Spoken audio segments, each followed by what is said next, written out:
Oh, Steve, call this baby. This could be ball game here. I think the Bills ran that same play today on fourth down. You never listened to me. I literally just said that. Did you say that? They're taking up all the time on this final incompletion. This is going to kill it.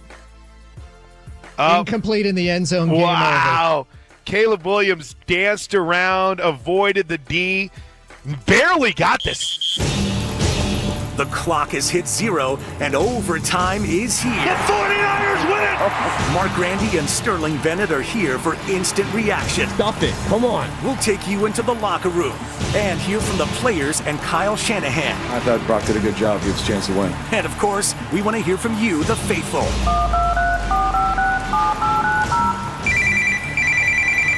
Overtime starts now. Oh my God. Exhale, Niner fans. Exhale. Welcome into overtime here on 95.7 The Game. I'm Mark Randy. Sterling Bennett with you as well. It is a final at Levi's in Santa Clara. Niners 42. Bears 38. The defense gets a stop on the last play of the game, and the 49ers get a huge win on Sunday Night Football. Their dream of winning the NFC West and claiming the number 1 seed in the NFC is just one game away at this point. Sterling, this was a barn burner. 80 points total in this game. There was a pick 6 on the first play from scrimmage thrown by Brock Purdy in this game. The offense the rest of the way was darn near perfect. The defense was far from perfect, but they forced a field goal on the Bears' second to last drive, and they get the stop on the Bears' last drive, and the Niners win 42-38 versus the cardiac Bears, the Bears that have had 6 wins this year when trailing with less than 2 minutes to go in a football game. Not tonight, though, Sterling. The Niners, they buck up. They get the stop. They get the win. 42-38. What a game. Mark, Merry Christmas. Merry Christmas. You can relax now. You can take your heart medication because the game is over. San Francisco has won, whether it was 7 points, 14 points, 21 points, 28 points, 35 points, 42 points. San Francisco walks away with the win, and now they can walk into Week 18 with a chance to beat the Seattle Seahawks, who they beat in Week 1, to cap off their season to where things ended and getting a win to win the NFC West, the number 1 seed in the NFC. The hopes are alive and well, Mark, and I cannot wait for next Sunday. Likely going to be the exact same Sunday Night Football primetime matchup we all want, and this game had me on the edge of my seat. I told Steven in the back, Steven, we're going to get walked off here. This is where the journey ends, and I don't know what kind of God is behind this Niners team, but they got some faith, and we're believing here live on 95.7 The Game, Mark. Absolutely. We are. It's amazing that we're at this point. It's amazing we're at a point where the 49ers, with the win, improve to 12-4 and are just a home win away from not just winning the division, but from being the number 1 seed in the NFC, getting a bye, and not having to leave Santa Clara the rest of the season because the Super Bowl is in Santa Clara, which, considering everything that's happened this year, it would not be a shock to see the 49ers somehow pull off a way to get to that point. End of this game, Sterling. Niners get the touchdown. Brock Purdy leads another touchdown drive. The Niners in this game scored 6 touchdowns. Brock had 5 of them. He threw for 3. He ran for 2. The latest one was his touchdown pass to Juwan Jennings from 38 yards out. And once you get past the initial celebration of the Niners took the lead, you begin to think, well, they left too much time on the clock, and this defense hasn't been able to get stops. Exactly. So then the Bears, they get the ball, and they go on a long drive, 15 plays, 58 yards. They get all the way down to the 2-yard line, and right before they got to the 2-yard line, Sterling, it's the play that I want to focus on here for just a second, because the Bears, they had 2nd and 10 from the 13 with 21 seconds left, and they don't have timeouts left. So they know that if this is not a touchdown and in the field of play and the clock is running, they have to race up and spike the ball, and that's going to limit the number of plays they have left otherwise. So if they are throwing the ball short of the end zone, Sterling, in their mind, they got to get out of bounds, or you think they're going to get in the end zone on a catch and run. They call a hook and lateral. A hook and lateral. Colston Loveland, the tight end who hurt the Niners all game long, catches it, laterals it back to DeAndre Swift, who gets all the way down to the 2-yard line. Sterling, in my mind, The Bears, Ben Johnson, their offensive guru, thinking that's a play to get them into the end zone, catching the Niners off guard, but it was Diamador Lenore who barely got targeted all game, despite the Niners giving up 38 points. You're right. And he held his own, got the tackle on Swift, stops him at the 2. They race up, spike the ball with 4 seconds left. And it's a big reason why there was only one more shot at the end zone for the Bears there. If they don't run the hook and lateral, they just throw the ball away. They get in the end zone. They have more opportunities to go to the end zone. That play by Diamador Lord to make that tackle, to force the Bears into a clock it situation where they only have one play left, it was huge. And in a game where you give up 38 points, you're going to have to search for some defensive victories. That is one of them for me. Yeah, it was a night where you're kind of just thinking the last team to score was going to win. Yep. And the odds were not in San Francisco's favor. Obviously, Brock just has transcended the last 6 weeks or so. I mean, you want to talk about elite play, I don't know, but he's playing otherworldly right now. He was elite tonight. For this Absolutely. offense. I mean, one bad play the entire game, and it was the first play of the game to bounce back from that, and it's just tremendous. But this defense, I was telling Steven behind the scenes, you cannot score 42 points and lose in the NFL. You have to find ways to get at least one stop. And while San Francisco got a couple early in the game, they forced a couple 3-and-outs early, they just needed one stop, one play. And I think you're right, Mark. The biggest play of the game defensively may have been the Lenore and, I guess in somewhat, Jair Brown stop on the 2-yard line, which I don't want to give Jair Brown too many flowers tonight. He doesn't deserve them. But Lenore, who has been, I think, one of the best cornerbacks in football the last 3 or 4 years, has been, they even said on the broadcast, they don't throw the ball towards him because he's so good. And you saw what is left of your best defensive players can do for you. No Fred Warner, no Trent Williams in the first play of the game, he goes out. No George Kittle, and no Nick Bosa, right? But the one saving grace on defense, Lenore, is the one guy who makes the biggest play of the game for you, saves your bid for the number 1 seed, and get you this victory, basically. There's so much to go over. This game was insane, Mark. Like, I'm telling you, nail biting, on the edge of your seat. Again, take your heart medication because it's heart-wrenching. It was like Giants torture all over again of like, is this team going to blow this thing in the last minute? And they didn't. And I'm telling you right here, Mark, I don't know where this season goes. Nobody knows because no one thought they'd be here. Absolutely. After Warner and all the guys went down. And yet here they are. They persist. And I think that's kind of the motto of the year. Just persist after all the obstacles you've hurdled so far. What a great win. What a phenomenal win, Mark, and there's too much to say. I'm overwhelmed with joy behind the microphone right now. There's too much going on. I imagine that's the way a lot of Niner fans feel right now. And if you're feeling that way, same as Sterling, same as me, give us a call, shoot us a text. It's 888-957-9570. Again, 888-957-9570. That's the number to call. It's also the Boxer and Gerson Work Injury Attorneys text line as the Niners pick up a huge win over the Bears, 42-38. The Niners now 12-4 on the year. The Bears 11-5. The Bears have been eliminated from contention for the number 1 seed in the NFC. It will be either the Seahawks or the Niners. One of those two teams will be the 1 seed in the NFC, whichever team wins that matchup between the Niners and Seahawks next Sunday, a week from today, will be the winner of the NFC West and will be the number 1 seed in the NFC. So a lot on the line there, but we're focused on this game right here. Sterling, as much as we talk about the defensive struggles, and it's understandable given the personnel because of the injuries to Nick Bosa and to Fred Warner. And by the way, Fred Warner, there was a report over the last handful of days that he and the Niners are eyeing a potential return if the Niners are in the NFC Championship game. And Sterling, I don't want to look too far ahead because tonight's about celebrating what happened tonight. If the Niners win a week from today, that only means winning one playoff game. If you're the 1 seed and you win one playoff game, you're in the NFC Championship game, and that could mean Fred Warner's return. So you could be looking at only just 2 games left without Fred.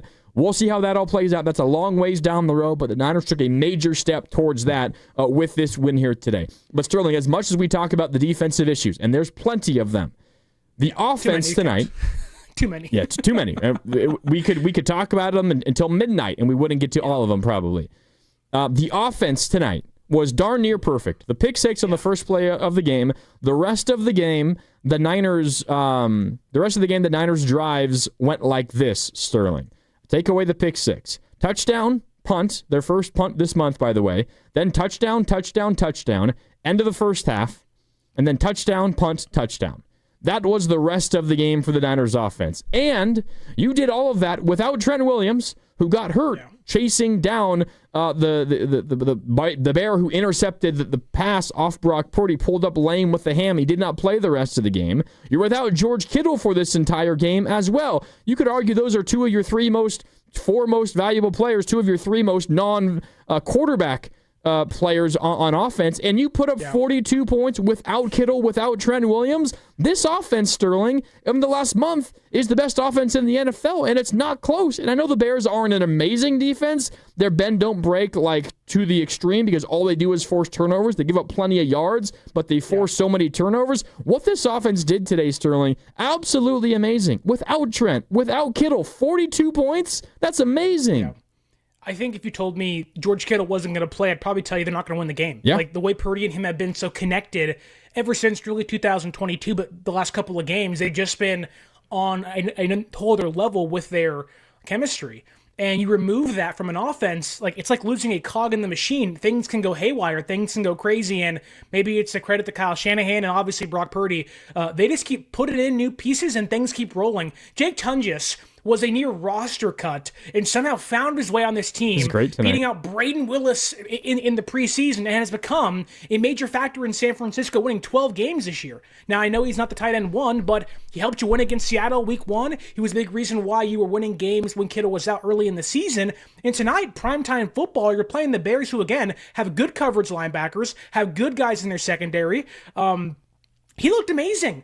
Like, Shanahan and Purdy have made third-string players look like all pros at times. Sterling, Tonjes was the most targeted receiver for the Niners tonight and had the most catches and second most yards.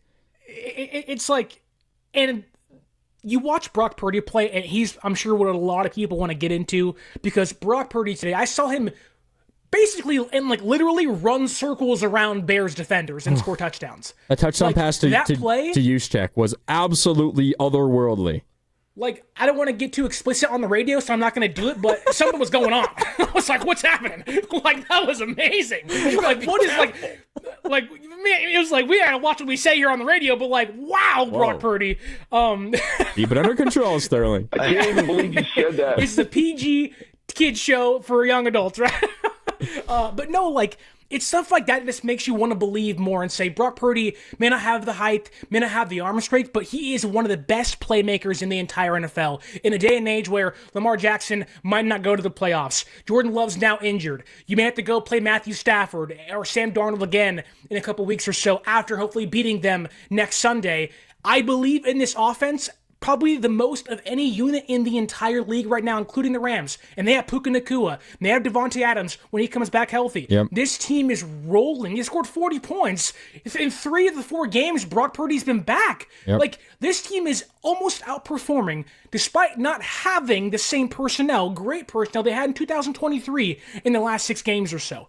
It's insane. Do not let anyone, whether it's your friend who's a Raider fan or a Seahawks fan or a Rams fan, don't let your mama, don't let your daddy tell you that this team can't go anywhere. If you are not all in, and we'll see where things go, but now is the time to get on the wagon because this offense can beat anybody. They can hang with anybody, and Brock Purdy's playing like the best quarterback in football since returning 6 weeks ago. By the way, I said that the 49ers were going to be playing a week from today. We do have a look at the full Week 18 schedule. Ravens-Steelers has been selected for Sunday Night Football. That is also a win and your division champ game. Because tomato. The Steelers lost in Cleveland to the Browns today. So they kept the Ravens alive. The Ravens beat the Packers over the weekend as well in Green Bay in a battle of backup quarterbacks. So that's for the division there. There is also Panthers-Bucks, which is for the division in the NFC South. That is the Saturday early game at 1:30 Pacific. The Niners are playing on Saturday. So the Niners and Seahawks have a short week. Niners will play the Seahawks here in Santa Clara at 5 o'clock on Saturday night. 8 Eastern, 5 Pacific, Niners, Seahawks. So 6 days from today, not a week from today, Niners, Seahawks on Saturday at 5 for the division, for the 1 seed in the NFC. That game will be broadcast on ESPN and ABC. So we'll of course be ready for that one coming up on Saturday. But I'm glad that you brought up that Brock Purdy touchdown throw to Juszczyk, because it was the Niners' fifth touchdown, put them up 35-28 with about 5 minutes left in the third quarter.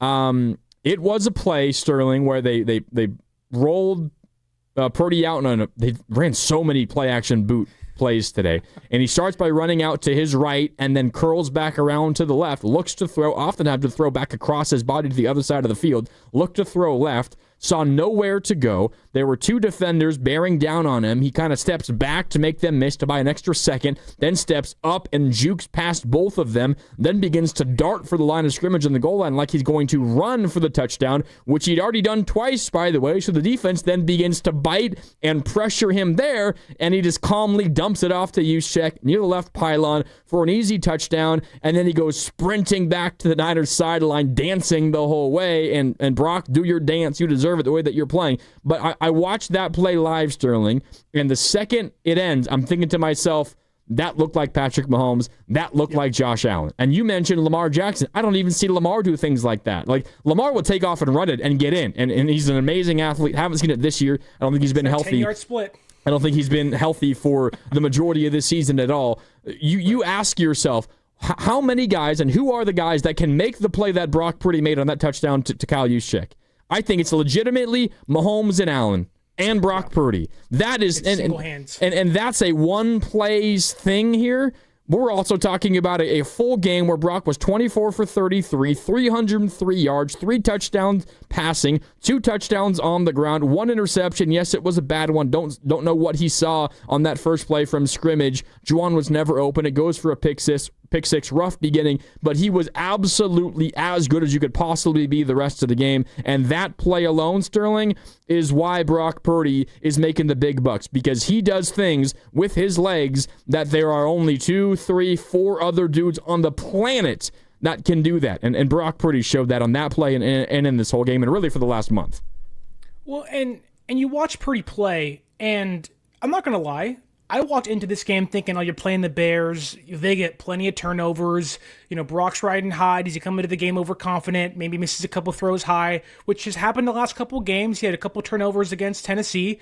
He had a couple against the Colts, and you're just like, oh, man, like, you know, the Bears are a team that can take advantage of that. They have a good offense that can score some points. You saw it tonight, obviously. And there was a concern of, like, if Brock, you know, plays over his skis a little bit and, you know, throws a couple of picks, like, this game's not going to go in San Francisco's favor. Yep. And the very first play, he threw a pick, and I was like, oh, crap, here we go. Like, it's going to be one of these Sunday nights, I guess. Walking this, work money being like, don't talk to me. I don't want to talk to anybody tonight. The wife's like, what's wrong, honey? I'm like, we don't know. We're not having a conversation anymore. Don't ask me. But, no, to Brock's credit, man, like, the way he's playing, the vision he has of the entire field, the precision of his passes, that 38-yard touchdown pass to Juwan Jennings to get the lead tonight, on the money, on time, in stride, the way he's fitting balls into tight windows, and again, doing with guys who really shouldn't be playing for anybody in the NFL, at least as starters, it's tremendous. And, we're not going to get into, where does Brock rank and stuff, but can we just take a moment and just laugh at those who thought playing the hot hand was the right thing? Like, Brock Purdy looks like an elite quarterback the last 6 games or so. Like, the way he's played the last 2 games especially, he's making good defenses, which the Colts are a good defense. The Bears, again, play bend, don't break, but they're a good enough defense to win football games. Hence why they won 11 so far. They were vying for the first seed before tonight's game. Like, he has carved it up for 40 points apiece back-to-back weeks. And this game was a short week for San Francisco. Like, again, like, Brock Purdy's playing at an otherworldly level. And I know Matthew Stafford's having the MVP season. I'm not going to fault fans for saying the way Purdy's playing now doesn't make him the best quarterback in the entire NFC. If you want to play hot hands, Brock Purdy is the hottest hand in football, and he has been for over a month and a half. And that, to me, makes me think San Francisco, despite how bad their defense is, can hang with and beat anybody, whether it's playoffs or it's Seattle next Saturday. Yeah, no, I mean, absolutely. This offense is playing at best in the league type standard. Like, they are the best offense in the NFL. And you look at, like, games that Brock Purdy starts. So, Seattle, week 1. You can also include Jacksonville in there, and those are 2 lower scoring games, 17 points in a win, 21 points in a loss. And then you get to the last now six games for the Niners, which are all wins. Arizona, 41 points. Carolina, 20 points. Cleveland, 26 points. Tennessee, 37 points. Indianapolis, 48 points. And tonight, 42 points. Like, you are averaging, I'd have to do the math. I can't do it quick in my head. I would imagine that's somewhere like upwards of 30 a game, Sterling. And that is best offense in the NFL kind of number. Like, the Niners with Brock Purdy as their starting quarterback this season are the best offense in the NFL. Like, now, it's a really, really high bar for you to get to, but if you're playing at that standard, you can beat anybody.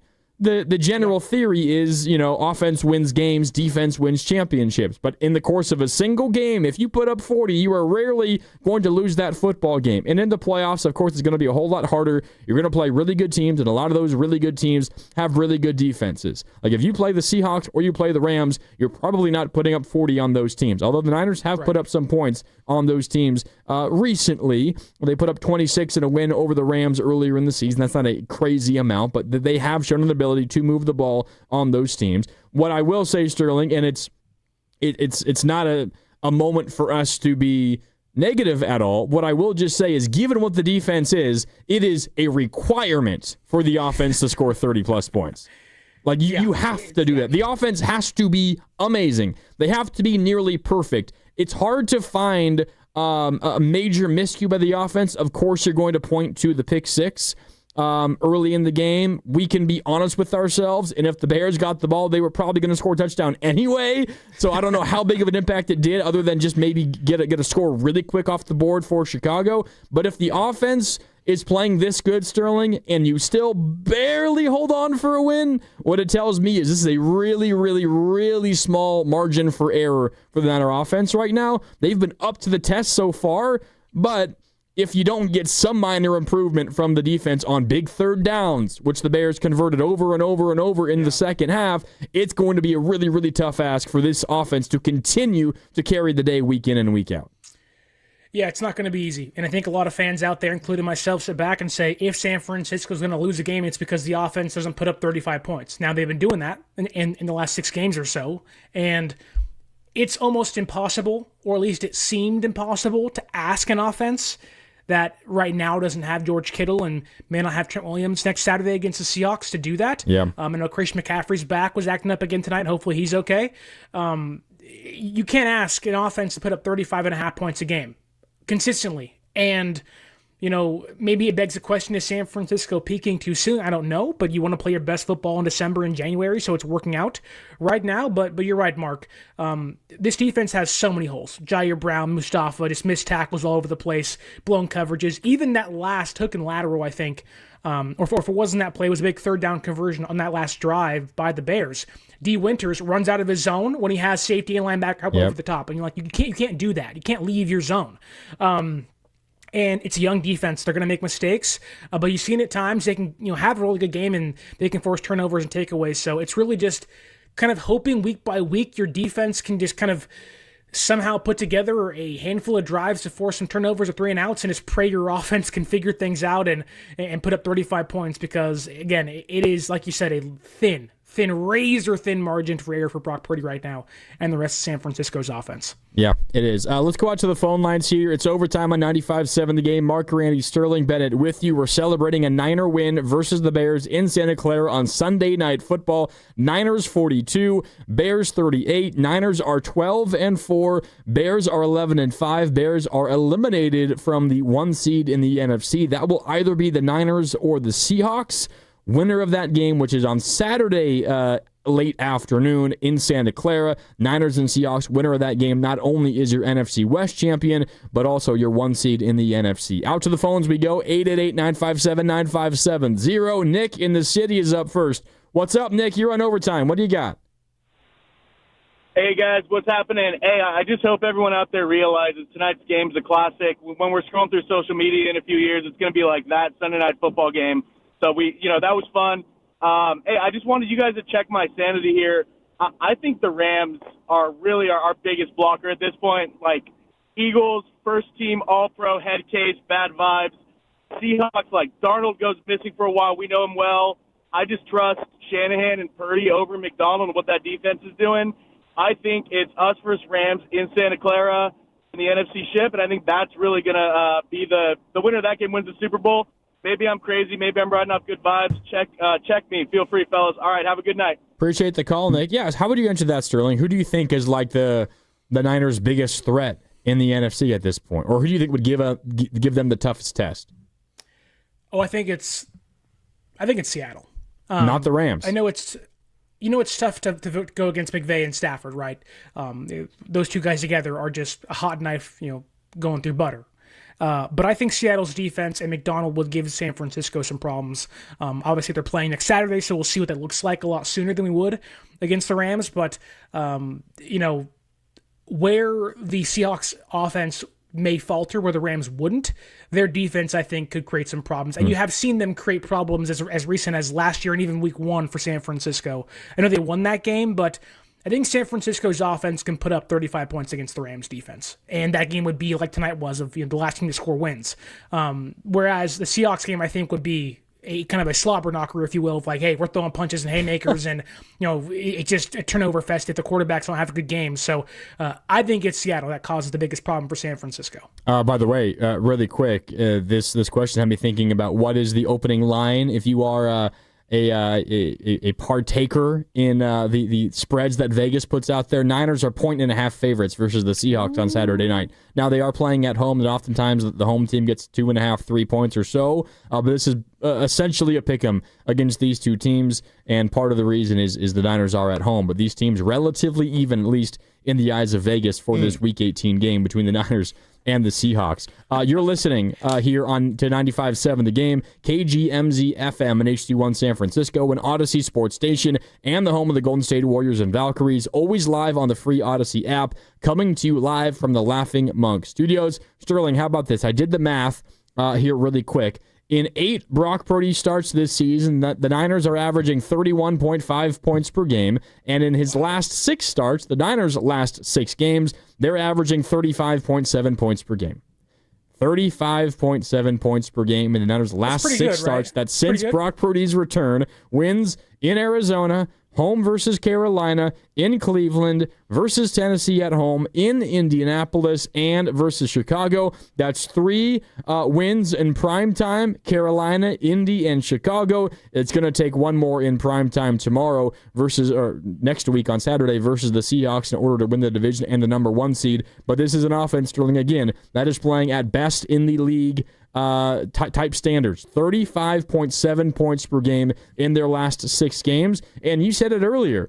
This is an offense that right now, even if you had Kittle and Pearsall and Trent Williams healthy for all these games, this is still an offense that you feel like does not have nearly as many weapons as they had when we last saw Brock Purdy play this kind of football. And hell, you could argue that Brock has never played this kind of football. But what Brock has done the last month, Sterling, I think it's 10 times more impressive than what I've seen from him at any other point in his career. Not that he's playing necessarily a whole lot better now than he was a couple of years ago, but considering the weapons around him, I think what Brock Purdy has done, specifically the last 3 games, Tennessee, Indy, and Chicago, you could even include Cleveland in there since the turnover debacle versus the Panthers, what Brock has done in those last 4 games now, the most impressive stretch of football I have ever seen from him, and that's crazy considering he was going to win the MVP until a Christmas night game versus the Ravens a couple of years ago. He is playing amazing football right now. Well, I'd even take it a step further and say that with the pressure placed on Brock Purdy's shoulders right now, knowing that if this offense falters for 2-3 drives a game, their bid for the number 1 seed is out the window.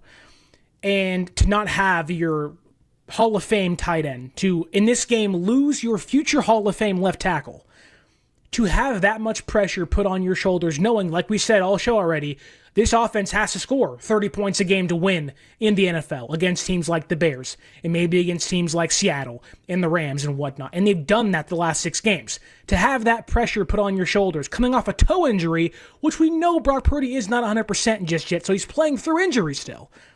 to play the way he's playing, I think this is peak Brock Purdy. This is not just MVP level 2023 Brock Purdy. This is the best Brock Purdy we've ever seen.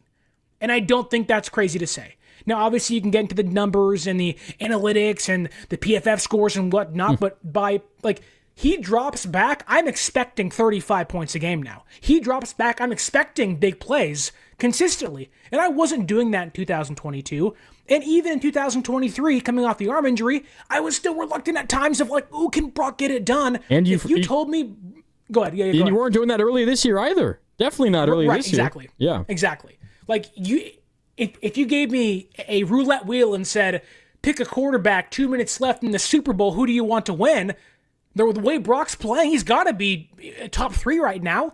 Obviously, you go Stafford, but the way he's playing, you could argue it's him, Drake May, Matthew Stafford playing the best football as quarterbacks this year at the right time. And that's not crazy to say, and those other 2 guys are in the MVP finalist category, and Brock won't be there for obvious reasons because of the injuries, but Brock, the way he's playing, the last 6 games belongs at least in the hemisphere of those guys with the trend he's setting currently. He's been awesome. He's been absolutely amazing recently. And I think back to, and it's overtime here on 95.7 The Game. Mark, Randy, Sterling Bennett with you. You want to talk about Brock Purdy, what the offense did. You want to talk about the defense, gutsy stop down the stretch. Give us a call, shoot us a text. We're celebrating this Niner win. They're one step closer to winning the NFC West and being the 1 seed in the NFC. Give us a call, shoot us a text, 888-957-9570. I think back, Sterling, to what Brock Purdy said this offseason, and he talked about what went wrong for him last year. And he said, essentially, amid all the injuries, I think this was to Albert Breer of Sports Illustrated, he said, essentially, all the injuries, all the absences on offense, he felt he was kind of the last guy standing oftentimes on offense. He felt like he had to play hero ball. He had to do it all himself too often, and that got him into trouble. He's told Albert Breer what he needed to do was just trust Kyle Shanahan, take what the defense is giving him, beat the defense by gaining, 8 yards instead of going for a 30-yard play that maybe is going to result in an interception. And frankly, through his first couple of starts, then he missed a bunch of games, but you can kind of include the Carolina game in this conversation. Up to that point, Sterling, I didn't think he was doing a good job of that. He was taking way too many risks. He was not taking what the defense was giving him. He was pushing the ball downfield when there was an open guy 10 yards in front of that guy, and he was committing way too many turnovers. Since then, though, Sterling, not only... And maybe this is where Shanahan deserves a ton of credit, because not only is he not forcing throws and not taking risks, he's simultaneously pushing the ball down the field, and there's no defenders near these guys. I mean, how open are Niner receivers over and over and over again? This feels like Brock Purdy simultaneously playing his best football in quite a long time, and the amazing off-schedule, making guys miss, extending plays, that's all Brock. But the rest of the game, Sterling, this feels like Shanahan at his best as well. This is how I felt oftentimes when Jimmy Garoppolo was quarterbacking the Niners, and they were putting up 30 points often. It was not because I thought Jimmy Garoppolo was the best quarterback in the NFL. It was because Kyle Shanahan was the best schemer and the best offensive play call by a mile in the NFL. I think Brock is a much better quarterback than Jimmy ever was, but I also think now simultaneously, for the first time in a while, you have Brock playing at an all-pro level, and you have Kyle Shanahan calling plays at an elite level. And when those two are working together, you get what we've gotten for the last 6 games, which is 35 points per game and 6 straight wins. Yeah, it's just been, you watch this team play, and maybe it's just me, but I have the utmost confidence they're going to pull this thing off. I don't know if it's the Super Bowl, I don't know if it's winning playoff games, but again, this unit, to me, the way they're playing, the way they're slicing through defenses, the way the offense looks, the way Purdy looks and whatnot, and the way Shanahan is calling plays, it's like there used to be a fear when Niner quarterbacks drop back under Kyle Shanahan. Now, that fear is gone. And Purdy has done a lot of that, the way he's played the last couple of years, to kind of remove that from the part of the conversation. But the way he's playing now, there is no fear. I am okay letting Brock Purdy drop back 35 times a game. When have we ever said that? Ever. Not with Jimmy, not with Trey, Brock Purdy, even early in his career, was like, 22 is a good number, 25 is a good number. Now it's like, no, if he has to drop back 40 times, let it rip. And that's a great place to be for this offense right now. Absolutely. 888-957-9570 if you want to weigh in. Again, 888-957-9570. Wando is, I think, driving back home on 101. Was at Laughing Monk in Sunnyvale watching the game. Shout out to Laughing Monk. Appreciate that, Wando. Nice. And he wants to talk about Brock Purdy. What's up, Wando? You're on Overtime with Grandy and Sterling. What do you got? Hey, guys. How's it going? We're doing great. Awesome win. Yeah, I was at Laughing Monk. That was cool to finally get down there. Give my full review at another time, but would be awesome to get the live show actually going over the speakers at the venue. That would be pretty cool, I think, because couldn't hear it there. Anyways, that was just an amazing game. Vibes were great at Laughing Monk. It's interesting because I've always been a Brock supporter, and hearing the conversation you guys call in, because I actually disagree. That fear is kind of still there. Maybe it's these recent games, but I agree that the first couple of years with Brock, that fear of throwing down the middle or pushing the ball wasn't like the same as with having Jimmy, or it felt good. I wasn't always worried. But lately, obviously, the 4-pick game, and then even just throughout the season, the touchdown to Tonjes for week 1 or last week, I don't know how much it was talked about, but it feels like he's kind of forcing the ball into more double or triple coverage in some cases, and the plays are getting made. But, the throw to Jennings for the touchdown, obviously great play, but when you can't see the all 22 and you're watching the broadcast, I did worry. I was like, oh, God, is this going into double coverage? But it wasn't. So I just wanted to comment and let you guys know that fear is still there for me. Maybe, again, it's just the recent PTSD from some of these throws, but and it's the arm strength. Like I said, I've always backed Brock. I'll defend him in debates, but there was one today, I think it was to Sky Moore early. Oh, Wando, I think you cut out. Your connection was a little spotty there. Apologies. I think we got where you were going. You were bringing up a throw to Sky Moore. I noticed it on the throw to Demarcus Robinson in the first quarter, where Demarcus was tackled at the 1. Demarcus was wide open. Brock underthrew him a little bit. If he leads him, it's an easy touchdown. Instead, he's tackled at the 1 because the ball was a little short. I don't think that's really an arm strength issue. I think it's just Brock making a poor throw. Brock does not. He's also on the run, to be fair. Just not a perfect throw, I think is a better way to put it.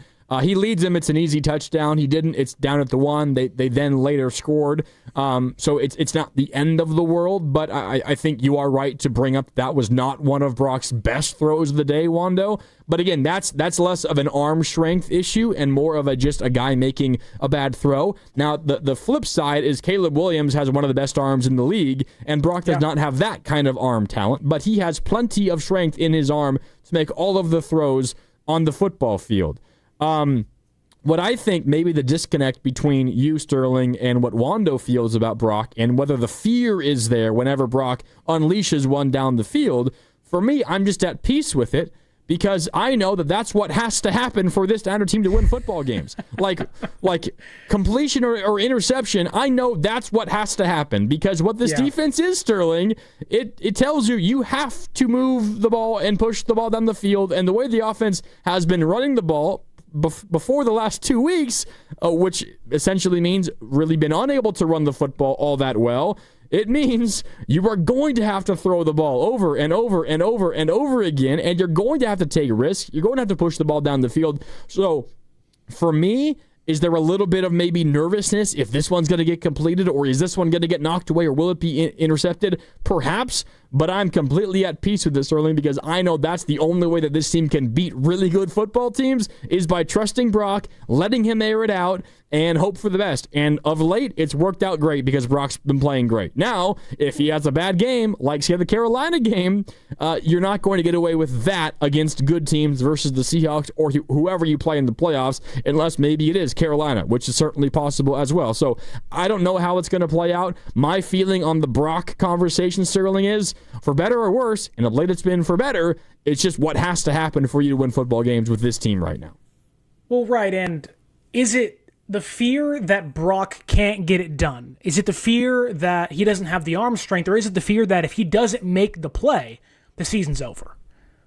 That to me feels like what the fear is. Everything's do or die. It's not right, and but that is not on Brock Purdy, because I believe Brock can make that play. He's done it the last 5 or 6 weeks or so. The way he's playing has just been tremendous. And I think has instilled that confidence, at least in myself, and I'm sure plenty of others out there, and surely Kyle Shanahan and the team. Yeah. But to me, that fear is not Brock Purdy can't make that throw. Brock Purdy's going to throw the ball to the other team. He'll do that at times. It's been recorded and seen live on television plenty of times as well. But it's because the fear is, if it does get picked off, if he does throw an incompletion, even tonight, 3rd and 6, the ball gets hit down as he goes to throw, and you're like, well, that's the game. Crap. Or it's 2nd and 10, 2nd and 11, boom, the ball gets knocked down. Here we go. This is where things unravel for San Francisco. But what does he do? On 3rd and 7, Ricky Pearsall, first down, drives, keeps going. Jay Tunges, first down, drives, keeps going. And there's been times in the last month and a half where not all the games can be had for the other team, but the Cleveland game was close a little bit. The Titans game got dicey towards the end. The Colts game wasn't over by any means late in that one. And this game wasn't over till the 4-second mark, basically, or till the clock hit 0. And every time Brock came through. And it's not a fear of Brock can't do it. It's a fear of if he doesn't do it, we're done for. And that to me is where I think a lot of the concern is, because I watched Josh Allen today on a second 2-point conversion not hit a guy wide open. Well, he has all the arm strength in the world. I would have confidence Brock Purdy makes that play. Now, maybe not over Josh Allen, because Josh Allen's phenomenal, but I would have equal confidence that Brock Purdy's hitting that guy wide open for a 2-point conversion. And that, to me, is where I'm at with Brock Purdy, because he's played so good the last 6 weeks or so. Yeah, and obviously the difference in the comparison you're bringing up, and I know you're not saying that Brock is a better quarterback than Josh Allen. I think everybody. Brock Purdy's the greatest quarterback of all time, Mark. Let's just put it on the table right now. I think everybody would still choose Josh Allen over Brock Purdy, and that is not a knock on Brock Purdy. That is because Josh Allen is one of the most transcendent players we've ever seen play the quarterback position. Yes. Today he scored 12 points at home in a game that they had to have to keep their division hopes alive, albeit slim division hopes. They scored 12 points. Now versus a really good defense in Philadelphia, but they scored 12 points, and he missed what would have been the walk-off game-winning 2-point conversion to a wide-open Khalil Shakir in the back of the end zone. This is not, as our caller Wando pointed out, he mentioned the Sky Moore throw. I believe he was talking about the Demarcus Robinson throw where Brock was short, still a completion down at the 1 instead of a touchdown. All quarterbacks just miss throws. Doesn't matter how good you are. Every quarterback misses a throw here or there. It's what's going to happen. It does not need to be a referendum, and I know this is not what Wanda was talking about. I know you're a big Brock Purdy fan, Wanda, so I'm not coming down your road, but it's okay for a quarterback to miss a throw here or there. It's just what happens. Overall, though, the last month plus, Brock Purdy's been playing amazing football. It's overtime here on 95.7 The Game. Mark, Randy, Sterling, Bennett with you. Back out to the phones. If you want to weigh in, give us a call right now, 888-957-9570. Ed is in Petaluma and is up next. What's up, Ed? You're on overtime. Hey, gentlemen, first of all, that was a great game. I enjoy all the accolades for Brock Purdy, but I think you're missing the gentleman. And he was the left tackle that replaced Trent Williams. You didn't hear his name get called the whole game. So to step in for a 12-time All-Pro and not make a mistake that I could see, you just got to take your hat off to the kid. It was Austin Pleasance, Ed, and I appreciate you shouting him out. He basically played the entire game because Trent Williams went down on the first play of the game. I largely, I thought Austin Pleasance was pretty good, Sterling. There was a moment in this game. It was it in the fourth quarter? I believe it was in the fourth quarter. Yeah, it was. The Niners had a 3rd and 7. This was an interesting play that we can talk about.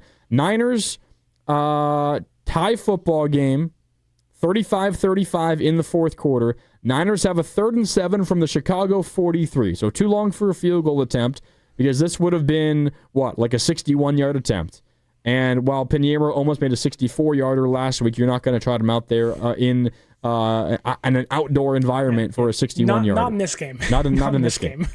I thought you could have gone for it on the 4th down, which is coming up. But on the 3rd and 7, Purdy got pressured, and his throw was short of the intended target because of the pressure where Booker just absolutely ran right around Pleasance on the outside, got to Brock, got a contact on him as he made the throw, forcing the incompletion. Sterling, on my first watch of this game, that was the number one, like, Pleasance got beat moment in this football game. I didn't notice a ton of other ones where I can specifically say Austin Pleasance was the reason that play did not work. I'll go home and watch it again tonight, and we'll see what else we can glean. But largely, I'm with Ed. Austin Pleasance filling in for an all-pro Hall of Famer at left tackle. He did a pretty stand-up job throughout this entire football game. Well, you know what's crazy, too, is that Austin Pleasance walked into this season as the fourth tackle on the roster behind Trent, McKivitz, and what was supposed to be Spencer Burford. Burford then gets hurt earlier in the season, and Pleasance is the only tackle to back up the Hall of Fame Trent Williams and McKivitz. And there were some Sundays early in the year where Pleasance wasn't even active. This team walked in basically commando in the backup tackle position. Yep. It was like, you don't have anybody back there to give you some depth.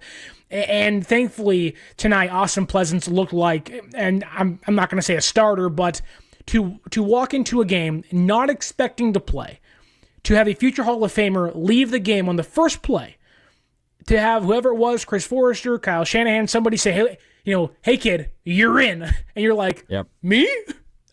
Me? I'm in the game? Wait, you're not pointing the guy behind me? Yeah, you're pointing to me? Yeah, like, right. Are you sure it's me? Like, just double check, triple check, it's me. What is going on here? Yeah.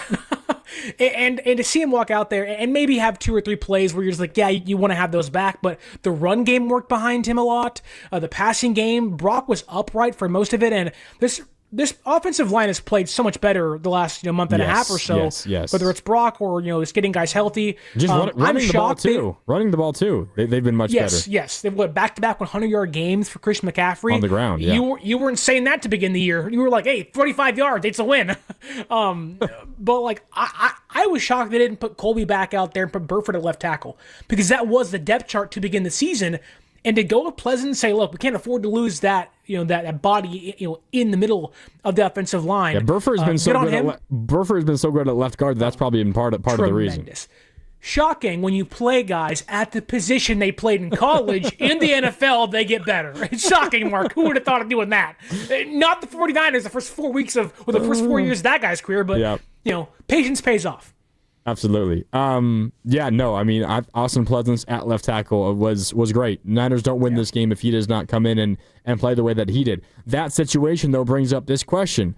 So that 3rd and 7 where Pleasance got beat, one of the rare times that he just flat got beat, specifically on a pass rush snap, results in an incomplete pass. Niners facing a 4th and 7 from the Chicago 43-yard line. Tie game, kind of like midway through. I think there might have been a little bit more, 8 or 9 minutes left in the game. In a tie game, 35-35, you're looking at either a 61-yard field goal attempt, a punt, or you go for it on 4th and 7. Were you thinking in the moment, Sterling, if this was a decision, or was punt always the number one decision in your mind? I thought punt was the right decision, knowing that the odds are the Bears aren't going to hold the football for 8 minutes. And you can maybe get the football back. You have some timeouts in your back pocket. Like, you're at least guaranteeing yourself one extra drive to go win this thing. And thankfully, the defense. You get the drive even if you don't get the 4th and 7, because you're just giving them a shorter field. Yeah, but Morstead's been so good this season, putting opposing offenses in, inside their own 10 or around there. And with the way this defense plays, you'd rather have them have to guard 90 yards than 45 yards or 50 yards. So I thought the punt was the right decision, and it basically worked out. The Bears scored a field goal. They didn't score a touchdown. They played bend, don't break, but it's almost like the more you can make opposing offenses have to march down the field, the better is, for this right now atrocious defense. What San Francisco has. I hear you. All I will say is you've been aggressive. I know. You're aggressive. I love my aggressiveness. Niners pedal to the metal. This game, Niners averaging 7.3 yards per play. Now I know you can't just say since they average that, then they're going to get 7 on this 4th and 7 play. Of course, it's not. What I will also say, however, is it took the Bears 3 plays, Sterling, after a good punt to get past the yard marker where they would have been had the Niners not gotten the 4th and 7 conversion. Took them 3 plays. That's fair. It took them 3 plays. First, it was a quick throw off of a slot blitz to the right to Luther Burden, who hurt the Niners all game long, 25 yards. After the punt down to the 11, they get to the 36-yard line. Then Caleb ran for 3. Then Manungai, the rookie running back, ran for 6. They're at the 45-yard line, already past where the Niners punted from on 4th and 7. So I hear you. Like, maybe the reason why they settled for a field goal was because that was a longer drive and the Niners saw something or the offense got tired, whatever it was.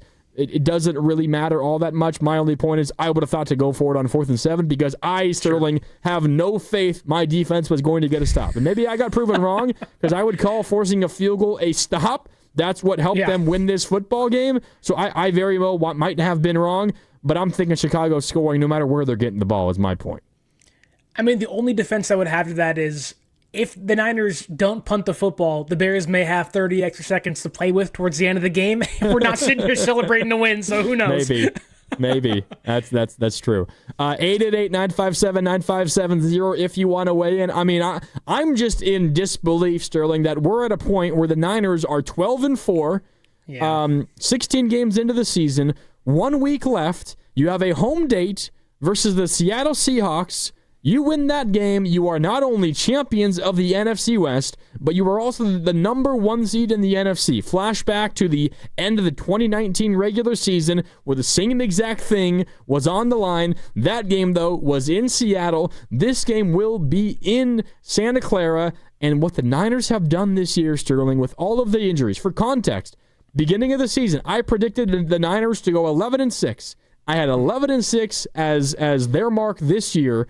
And that was, with some injuries, that's going to happen at some point, but not with these injuries. If you would have told me beginning of the season, Niners deal with losing Nick Bosa for essentially the entire season, miss Fred Warner for more than the whole second half of the season, George Kittle misses a gigantic chunk of football games, Brock Purdy misses about half the season, Ricky Pearsall misses about half the season, Trent Williams misses a whole big game versus Chicago at home. You would have told me all of that, I would have predicted something more like 7 or 8 wins, Sterling. They're at 12 with a chance to make it 13. This is, by far, miles away, the most impressive coaching job Kyle Shanahan has ever done. The fact that they are a win away from the number 1 seed in the NFC, I don't care what happens next week. Shanahan should already have won the Coach of the Year award. What he has done is absolutely amazing, Sterling. Well, unlike you, Mark, I do care what happens next Saturday when the Niners and the Seahawks I care in general, but for the point about what Shanahan's done, that does not matter. Possibly. Yes. They could lose next week, and he's still been the best coach in the NFL. That man can use a 30-minute just sound clip of ums if he wants to in his postgame, and we're going to be okay with it because he deserves whatever flowers he gets to end the year. I'm not sure if you knew this, Mark, but the Niners have clinched the playoffs 3 times, I believe, under Kyle Shanahan, or excuse me, they have clinched the playoffs twice against the Seahawks under Kyle Shanahan. 2019, they did in 2022 as well when Brock Purdy broke his ribs and still played on Thursday Night Football. If they somehow win next Saturday, it will be the 3rd time since 2019 the San Francisco 49ers have clinched a division title against the Seattle Seahawks. That would be sweet. There's nothing better than that. And to beat your division rival who gave you hell for nearly a decade with Russ and Pete Carroll's, gum-chewing mouth over there on the sideline. To do it 3 times and knock them down to the 5th seed or the 6th seed, I mean, man. And really, I know we're talking about San Francisco against Seattle next Saturday. If the Falcons beat the Rams tomorrow night, the Niners can do no worse than the 5th seed, I think. So you're either playing a bye week or you're getting the NFC South winner, depending on what happens tomorrow night against the Rams and Falcons. So a lot still to play for, but a lot of fun football ahead of us still with 1 week to go. Yeah, absolutely. Okay, we got to hit a break. Philmo Mike, I see you on hold. We'll get to you right when we come back. It's overtime on 95.7 The Game. That's Sterling Bennett. I'm Mark Randy. Time for a break. When we come back, more time for your calls. We will hear from Kyle Shanahan and more. Niners win 42-38 on Sunday Night Football. They're a win away from the NFC West and the 1 seed in the NFC. More overtime next on 95.7 The Game. Visit Friedman's Appliance in Pleasant Hill to see the full selection of Thermador appliances. Thermador provides a range of possibilities for from refrigeration to dishwashers or cooking with steam or convection. Come into Friedman's Appliance, and right now, you can receive up to 3 complimentary gifts with qualifying purchase. See all Thermador appliances displayed beautifully in live working vignettes at Friedman's Appliance in Pleasant Hill and at friedmansappliance.com. Got any gadgets? Get online protection. NordVPN has a ho-ho holiday deal just for you. Secure up to 10 devices with a single account. NordVPN's Threat Protection Pro feature helps you avoid malware, phishing, and annoying trackers. Just a few taps and you're safer online. Let your gadgets sparkle with online security. Go to NordVPN.com and get up to 77% off plus 3 extra months. NordVPN. You know the rush when you reach that goal? When something you've worked for pays off? That's success. At University of Maryland Global Campus, we believe you should never stop chasing it. That's why we offer a skills-based education that helps move your career forward. Learn how to apply emerging technologies like AI and data science. Build your leadership and critical thinking skills. Apply now and save with no application fee. Classes start January 7th. Learn more at umgc.edu.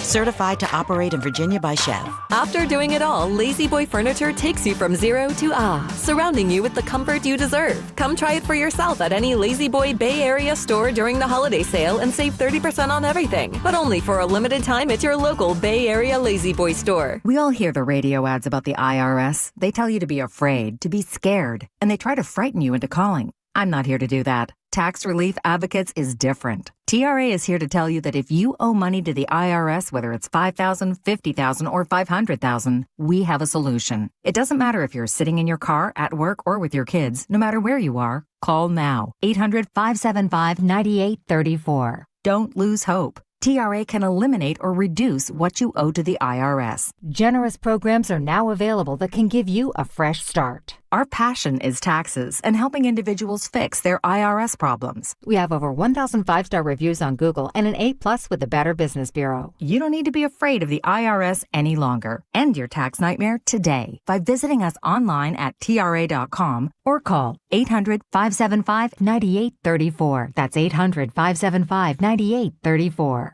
Tax Relief Advocates. Real solutions for real people.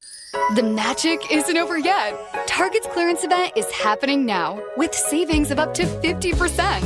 It's the perfect time to get set for the year with great deals on clothing and shoes for the whole family, beauty faves for every style, toys that keep the fun going, and so much more. Don't miss out because these deals go fast. Score incredible savings and keep the magic going during the clearance event, now in stores, only at Target. Restrictions apply.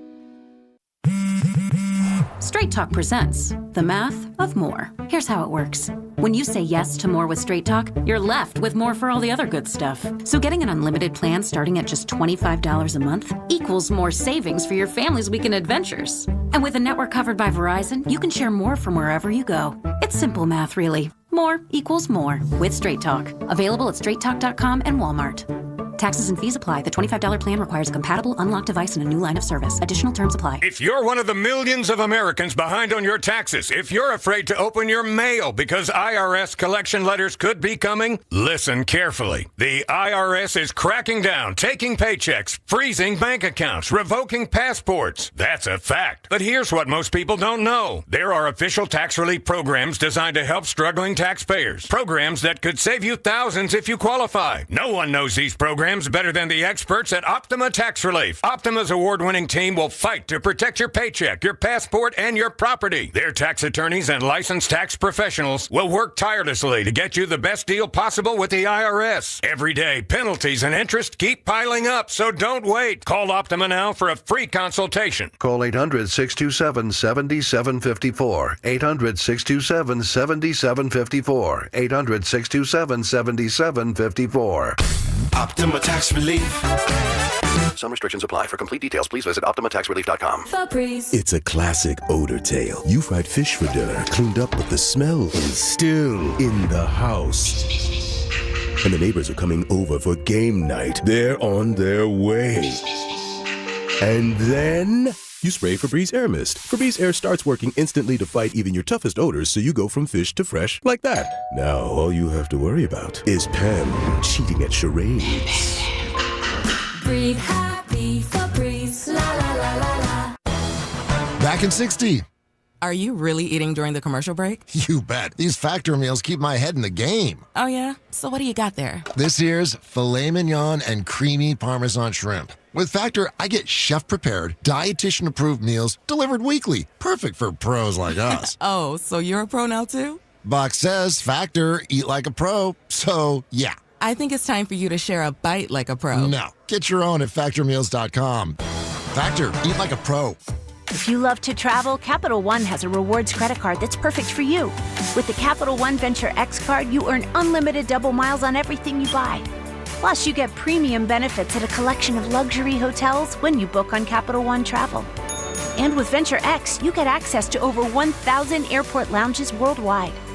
Open up a world of travel possibilities with the Capital One Venture X card. What's in your wallet? Terms apply. Lounge access is subject to change. See CapitalOne.com for details. The magic isn't over yet. Target's clearance event is happening now with savings of up to 50%. It's the perfect time to get set for the year with great deals on clothing and shoes for the whole family, beauty faves for every style, toys that keep the fun going, and so much more. Don't miss out because these deals go fast. Score incredible savings and keep the magic going during the clearance event, now in stores, only at Target. Restrictions apply.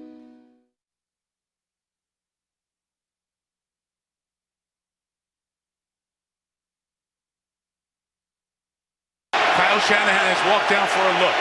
4 seconds left, second and goal. Here is Williams. He's got to throw it to the end zone. Clock has expired. Williams keeps the play alive. He's looking. He's got to get rid of it. Retreating, he throws. Incomplete. It's over. And the Niners have won. Purdy injured in the end zone. Clock finally strikes midnight on these Bears. Kyle Shanahan and the 49ers win here next Sunday against Seattle. And the road to the Super Bowl in the NFC comes through the place where they'll play the Super Bowl. Now back to overtime. Instant reaction to the game with Mark Grandy and Sterling Bennett. We are the Bay Area's football station. 95.7 The Game. Yes, we are. Welcome back. It's Grandy and Sterling with you on overtime for another hour until 10:30. Yes, sir. A lot to be happy about here on 95.7 The Game. That was Mike Tirico, NBC on the call. Sunday night football. Niners win 42-38. You heard Mike talking about there how the clock has finally struck midnight on the Bears, not on their season, but on their end-of-game magic. They've had magical late-game wins over the Raiders this year, the Commanders this year, the Bengals this year, the Giants this year, the Vikings this year, the Steelers this year, most recently, the Packers just last week in overtime, a crazy touchdown to force overtime, then a deep ball to win in overtime, but not versus this Niner defense. Down Nick Bosa, down Fred Warner. They give up 38 points, but they get 2 stops, if you want to call them that, down the stretch. They force a field goal on the Bears' second to last drive of the game, which means the Niners would take the lead with a touchdown. They force that field goal. The offense gets the touchdown. Brock Purdy to Juwan Jennings. And then the defense, they bend, but they don't break. They were darn close to breaking all the way down to the 2-yard line, but they get the stop on the last play of the game. And Sterling, against all odds, the Niners are somehow sitting at 12-4 through 16 games. It is unfathomable to think how far this team has gone, how successful they've been, knowing who they've lost and how they've won a lot of these games, right? You can even go back to when they were relatively healthy. Week 1 against Seattle, Brock Purdy's game-winning touchdown, Nick Bosa's game-saving strip sack of Sam Darnold. Week 2 against the Saints. Saints are marching. No, what's this team going to do? There's no Brock Purdy. Mac Jones is in there now. And here comes Bryce Huff, a game-saving strip sack of Spencer Rattler, right? And this team has found almost every way to win. And I don't blame fans for tossing out Team of Destiny next to their name, because they just found a way to figure it out, and they found a way to persevere over every obstacle in their way, and And they've had some clunkers along the way, but they've had so few clunkers despite everything that has gone wrong that it just makes you feel that this is a year that something could finally go right for this team. And they've had so many hard losses in the playoffs and so much heartbreak in big moments, and they've walked away feeling like that was the one that got away, and it's happened twice to this regime. That the way they played, it's like they're either going to get blown out at some point and we're going to say, oh, there it is. Or they're going to keep riding this lightning and something magical is going to happen. And the way they played it makes me believe that the latter of the two will be the case. But a lot of football left to play, and hopefully next Saturday things can get taken care of. But tonight was awesome, Mark. Tonight was awesome. Amazing. Look, I am back in the Bay Area this week. I am in my home, my parents' home, Pittsburgh, California. Shout out East Bay. Shout out. We're here celebrating our late Christmas, and we're on the couch. You're telling me you could have come to the studio today? Hey, don't tell Matt Hegian that. We have remote hosting for a reason here, Mark. No, but we're celebrating for a short period of time here in the Bay, and what a great Christmas present to myself and my family to celebrate a San Francisco 49ers win together. We don't get many of them in person, but when we do, they're pretty special. So Merry Christmas to you, Mark. Merry Christmas to Steven behind the scenes, but Merry Christmas to Niner fans tonight. I celebrated with the gifts a couple days ago. Now they get a big gift to end the Christmas week for everybody else. Yeah, I don't know about you. This was the best gift that I think a Niner fan could have received. A 40. Yes. Absolutely. Let it play, Steve. Yeah. I'm not going to sing, I promise. I was so bad and out of key right there. 42 to 38. We're having fun. 42 to 38 Niner win. And yeah, you're kind of talking about like the belief in the team and whether it's team of destiny or any of that. And you could be like, well, the defense is going to catch up to them at some point, whether it's next week versus Seattle, whether it's the first playoff game you play, whether it's the second playoff game you play, third playoff game you play, or hell, even the Super Bowl. Whenever it happens, it's going to happen at some point. Yeah. The defense is going to catch up to them. And I don't blame you for feeling that way at all. All I will say is if you are going, or if you're going to pretend or think that you have a shot to win a Super Bowl, or at least make noise in the postseason, and I consider making noise by getting to the conference title game at least. If you're going to get to the conference title game at least, with a defense that is far below league average, which this Niner defense is, you better have the best quarterback in the NFL.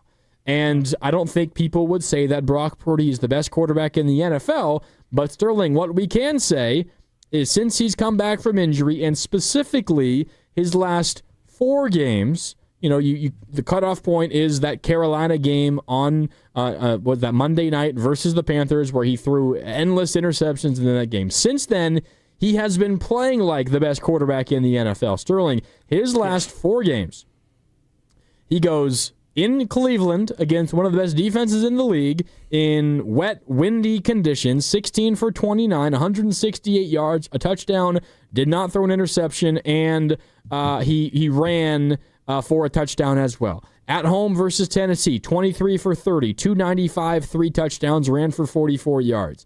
In Indy, 25 for 34, 295, 5 touchdowns, 1 interception. And then tonight versus Chicago, 24 for 33, 303, 3 passing touchdowns, 1 interception, 2 rushing touchdowns. That's 5 touchdowns in each of his last 2 games.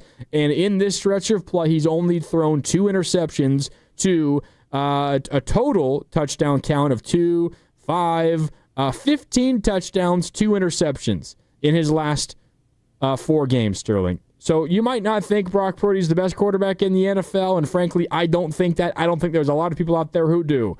But if you're going to have a shot in the playoffs, Sterling, you got something to say, I can tell. If you're going to have a chance in the playoffs with this defense, you better have a quarterback that at least is playing like the best quarterback in the NFL, and Brock Purdy is doing that right now.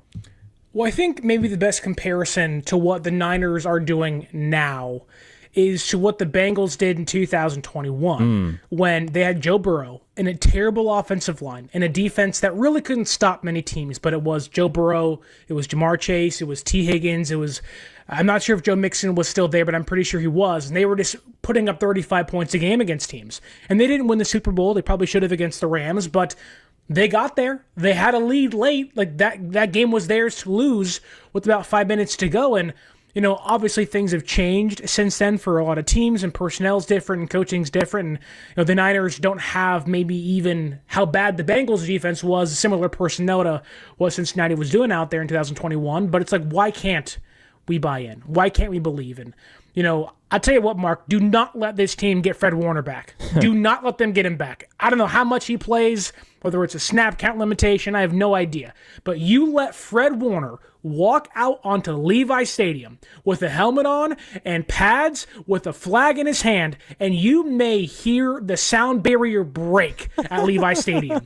You may hear me break a wine glass with how loud I get, because I will fly myself all the way to San Francisco, California, from my house in Southern California, and me and you will watch that game live and in person in that studio, because we are going to go berserk if things get that wild out there in the Bay Area. Do not let Fred come back. We're going to have some fun. We're going to hear some words we probably shouldn't hear in the studio. We're going to have some fun back there, because this thing is getting crazier, and it's getting more realistic. Like, they're potentially, like you said, 2 games away from his return. 3 weeks. You take care of Seattle. You win that game. You get a week off, and then you're maybe discussing a return of Fred Warner, of how real that could be. And obviously we're getting ahead of ourselves, but that goes more into the magic that this season has given us as fans, and how much belief I think a lot of us do have that it may not end in hoisting Lombardi, but they have a shot. That's all that matters, and it's a better shot than most teams currently have that may be ranked ahead of them in the NFC standings right now. Yeah. I think what also is kind of crazy is you look at some of the numbers that Brock Purdy is putting up, and how about this for you, Sterling? Brock Purdy is the 6th player since the NFL-AFL merger with back-to-back games with 5 or more touchdowns. That's passing and rushing touchdowns combined. Dante Culpepper did it in 2004. Tom Brady did it in 3 consecutive games in 2007. Ben Roethlisberger did it in 2014. Deshaun Watson, before everything changed, did it in 2017, and Russell Wilson did it in 2020. Brock Purdy 2025 is on that list as the only 6 dudes ever since the merger to have 5 combined touchdowns passing and rushing in consecutive games. Like that's not like an incredibly insane list. Like, there's no Josh Allen, there's no Patrick Mahomes, but those are all really good quarterbacks. When that happened, they were all elite quarterbacks. Dante Culpepper, Tom Brady, Ben Roethlisberger, Deshaun Watson, Russell Wilson, and now Brock Purdy. That's pretty crazy what he's done the last 2 games. Well, just take it a step further, and I'm not going to throw out there, the greatest quarterback of all time, Tom Brady, in comparison, but a lot of people, including us at times, were not happy with how Brock Purdy played last year. Obviously, there were so many hindrances to his game, so many guys out, so many reasons to maybe not blame Purdy for how bad things were last year. And I think a lot of us would say it was not all on Brock Purdy. Brock Purdy, despite missing what felt like half the season, already has more touchdowns than he had last year. What, he missed 2 games last year? 3 games last year? Wow. Brock Purdy already has more touchdowns this year with 1 game left to play than he had all of last year. Now he has 1,000 less yards because he wasn't throwing, he's missed so many games, but he already has more touchdowns. That's crazy. Purdy, it's hard to put into context how good he's been, because you can just toss numbers out there and someone can say, well, it's meaningless. Watch him play. You watch him play and it's like they're going to score right here. And it's going back with the confidence and stuff of I walked into this game nervous for Purdy. You're going to overthrow a few guys. Kevin Byard has 6 interceptions. Yeah. Nathan Wright has 5 for the Bears. This is a game where turnovers could rear its ugly head again for Brock. And it happened on the first play. And after that, he was perfect. He was perfect the entire game. And to overcome that, you brought up earlier, playing in the system, not playing hero ball. Brock Purdy's playing his best hero ball right now while playing in the system. Yep. And that is a perfect marriage of quarterback and offensive play caller right there. And that is equally as dangerous to McVay and Stafford going forward, to me at least, in the next month and a half of the NFL season. I also think, and we touched on this briefly, and playing within the system, I think while simultaneously pushing the ball downfield is as much of a credit to Kyle Shanahan as it is to Brock Purdy. It was something that I know you and I talked about a lot leading up to this season or during the very beginning of the season was how would the Niners be able to have success this year? You don't have Debo anymore. There was the uncertainty around Ayuk. Now we know that his tenure as a Niner is over. It's done with, and he didn't play a single snap for the Niners this year. We did not know it at the time, but first half of the season, no Ayuk, no Debo. He's moved on to the Commanders, and we didn't know that the Kittle injury was going to happen, but you think, how is the Niner offense going to do enough, at least early in the year, to support this young Niner defense? That was also before we knew that Bosa was going to miss basically the whole year and Warner was going to miss more than half the season.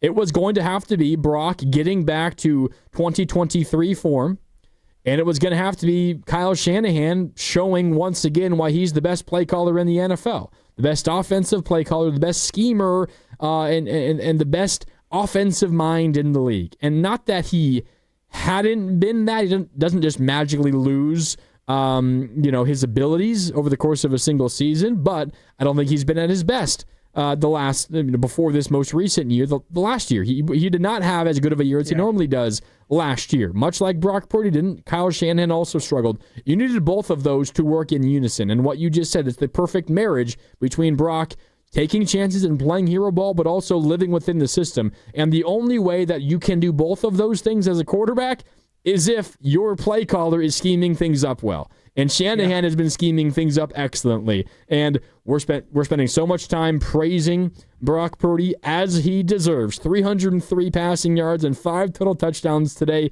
with only 1 turnover. He gets an A on Grandy's grades, right? Maybe even an A+. I don't know. I'll have to go back and look at it before I give out the official grade in this one today. That touchdown pass to Juszczyk where he made 2 defenders look silly maybe is the reason why he gets an A+. But that's a conversation for later. As good as he was, Sterling, I also thought Kyle Shanahan was in his bag, and it's no small deal that the other sideline was manned by Ben Johnson, a guy that many people probably coming into this game would say has kind of surpassed Kyle Shanahan as the best play caller in the NFL. And not that Ben Johnson was bad today by any stretch. No, he was really good. The reason the Bears lost was not Ben Johnson, and it was obviously the Chicago defense, but also Caleb missed 3 or 4 big throws, and the Bears had a couple of drops. That's probably the reason more than Ben Johnson. But I just think for the Niners to do anything this year, and they've already done something, for them to do even more, it's going to be as much on Kyle Shanahan continuing to flex his play-calling muscle as much as Brock Purdy executing it. Well, and, when you talk about Kyle, so much gets muddied because we always focus on the losses in big games. And while those things have happened and, it's been brutal to witness those and live and in person and witness those as a fan. But sometimes we forget how great he is. Yep. And I can almost guarantee you, me, the rest of the faithful, were sitting there last week against the Colts.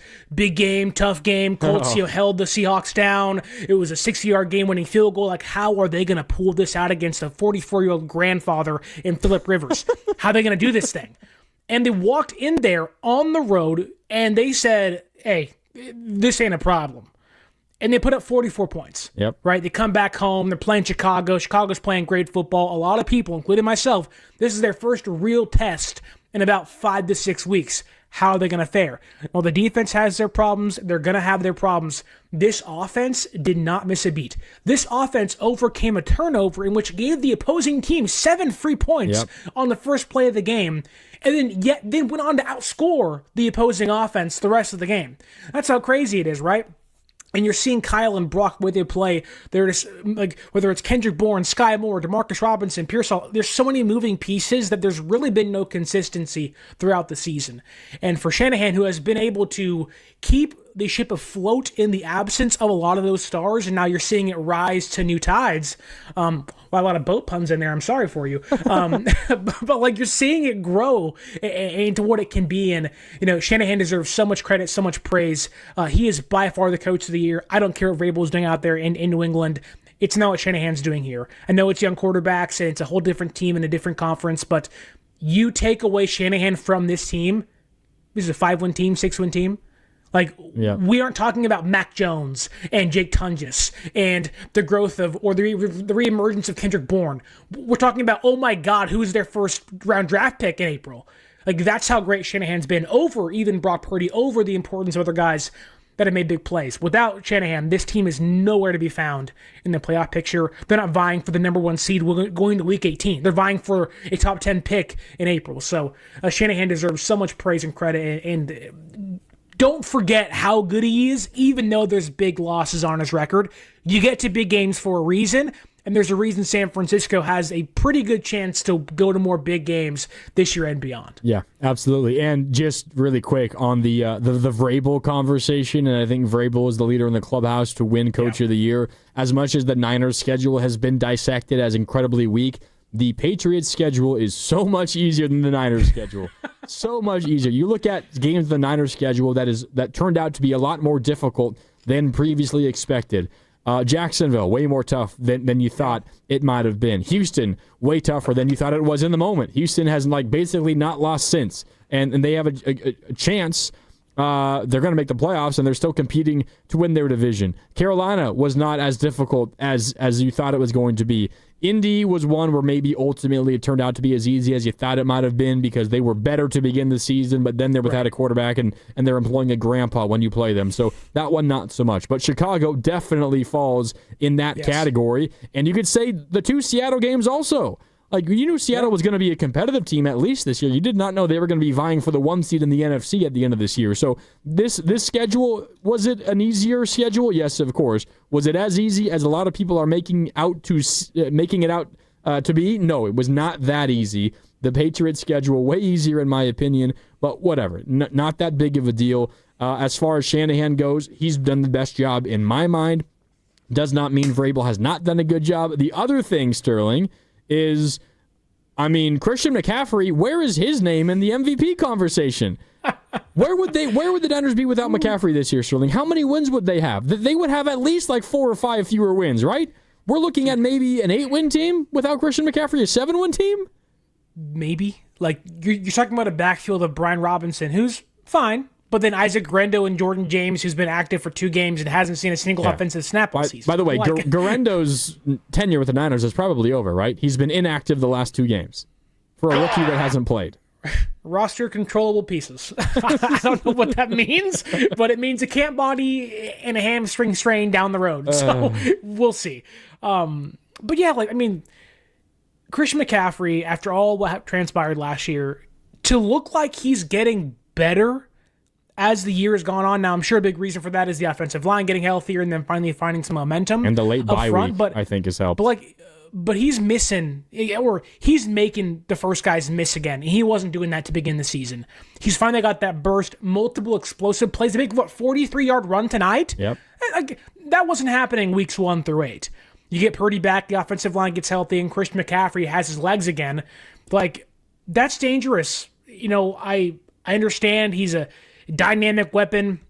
Our old friend Chris O'Connell always says he's so dynamic, and he's right. He's right. Christian McCaffrey can do it all. He can probably play quarterback if he had to. And I really hope his back's okay. Please remain healthy for us. But the Achilles looks fine, knock on wood. The calf looks fine, knock on wood. And he's gaining steam at the right time, just like Purdy is. And if you told me, hey, come playoffs, come week 18, you give me a Brock Purdy playing an MVP level and a Christian McCaffrey, you rightfully deserves to be in the Offensive Player of the Year conversation for 2 of the last 3 seasons. I'm saying I'm taking my bets against anybody, and Christian McCaffrey, this looks awesome, making dudes miss and playing his best football at the most important time for this team. Yeah, quarterback is only ever going to win the MVP. MVP is a quarterback award. Well, I'm not expecting McCaffrey to win the MVP. Maybe he gets a couple of votes here and there. What I will say is that Christian McCaffrey is the most valuable non-quarterback in the NFL, and I don't think it's possibly that close. We can talk more about that. Plus, I have a crazy stat that I want to read to you, Sterling. It's going to tell you how amazing it is that Niners won this football game. I'll give that to you when we come back. Plus, we are going to hear from Kyle Shanahan. We'll do that next. We got 30 more minutes left with you here on Overtime. If you want to weigh in, give us a call right now, 888-957-9570. Back after this break, it's OT here on 95.7 The Game. That's Sterling Bennett. I'm Mark Randy. More coming up next on 95.7 The Game.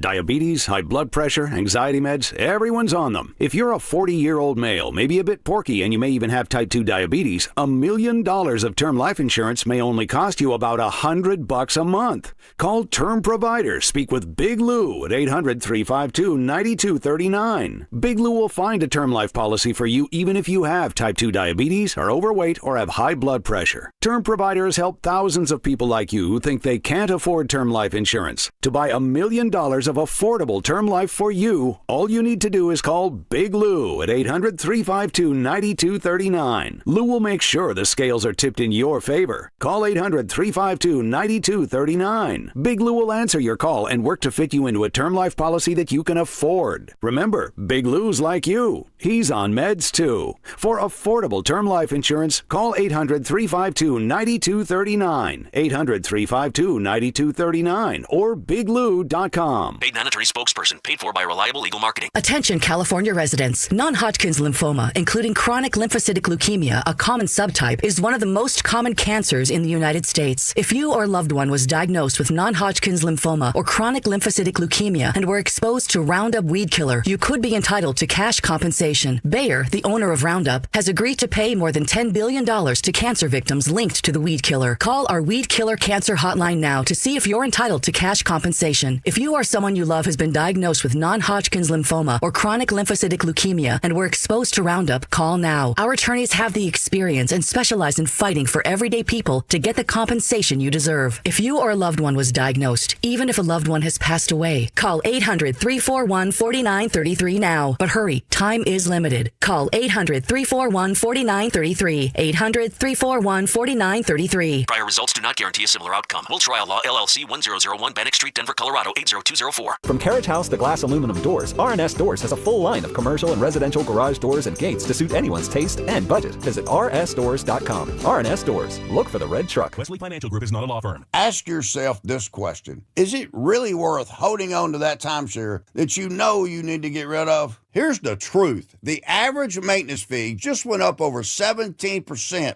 That could have been 117%, and there's nothing you can do about it. When you buy a timeshare, you give them a blank check for annual maintenance and assessment fees. I'm Chuck McDowell, founder of Wesley Financial Group. For 15 years, I've helped over 50,000 families cancel their timeshare. Not sell it, not transfer it, cancel it. Did you buy a timeshare because they told you it was a great investment and your maintenance fees would never go up? That's a lie. Are you ready to get rid of your timeshare once and for all? Simply call us and I'll send you our timeshare exit kit that explains all your options for cancellation. Call Wesley now for your timeshare exit kit. 800-932-5858. That's 800-932-5858. 800-932-5858. And we're out. Back in 60.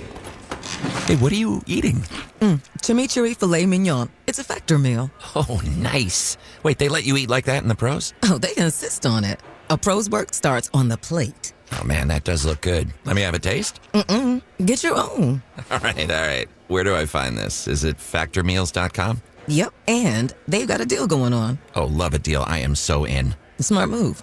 Pro move. All right. Factor. Eat like a pro. Honey, that flu keeping you up? Did you take NyQuil Intense Flu? Nah, I got this. Okay, I don't got this. Yeah, you need NyQuil Intense Flu. Undo your flu with NyQuil Intense Flu. NyQuil Intense Flu provides powerful relief of your flu symptoms so you can sleep. You do got this. NyQuil Intense Flu. The nighttime sniffling, aching fever. Best sleep with the flu. Medicine. Use as directed. Keep out of reach of children. If you've been diagnosed with moderate to severe plaque psoriasis, this is what it sounds like to be 1,000,000 miles away. Imagine being 1,000,000 miles away.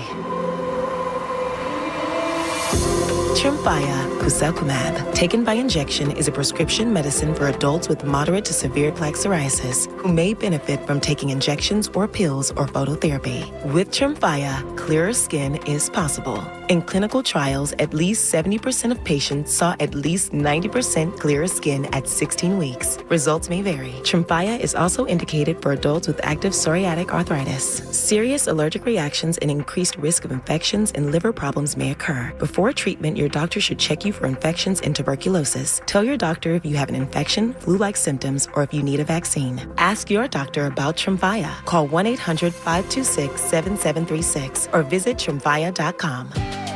Never have I ever called my sister from the finish line of my first marathon. Hello? You won't believe where I am. Are you running? Mile 26. I'm gonna make it. Switch to T-Mobile's 55 Plus plan and get iPhone 16e with its advanced camera system on us. Plus, 2 lines for just $30 a line. Guys, I can't believe it. I knew you could do it, babe. That was amazing. Mom, how do you feel? I feel great. I can't feel my feet. Let's take a picture, and then you may carry me to the car. Share every stride, every mile, every memory on America's best network. Switch to T-Mobile's 55 Plus plan and get iPhone 16e on us and 2 lines for just $30 a line. With 24 monthly bill credits and 2 eligible port-ins on Essentials 55 Plus for well-qualified customers with AutoPay plus taxes, fees, and $35 device connection charge. Credits end and balance due if you pay off early or cancel. Contact us. Finance agreement 128 gigabytes, $599.99 required. Best mobile network in the U.S. based on analysis by Ookla of Speed Test Intelligence data 1H 2025. Visit T-Mobile.com. You're listening to 95.7 The Game, KGMZ FM in HD1 San Francisco on Odyssey Sports Station. Always live on the free Odyssey app, Twitch, and YouTube. Powered by First NorCal Credit Union.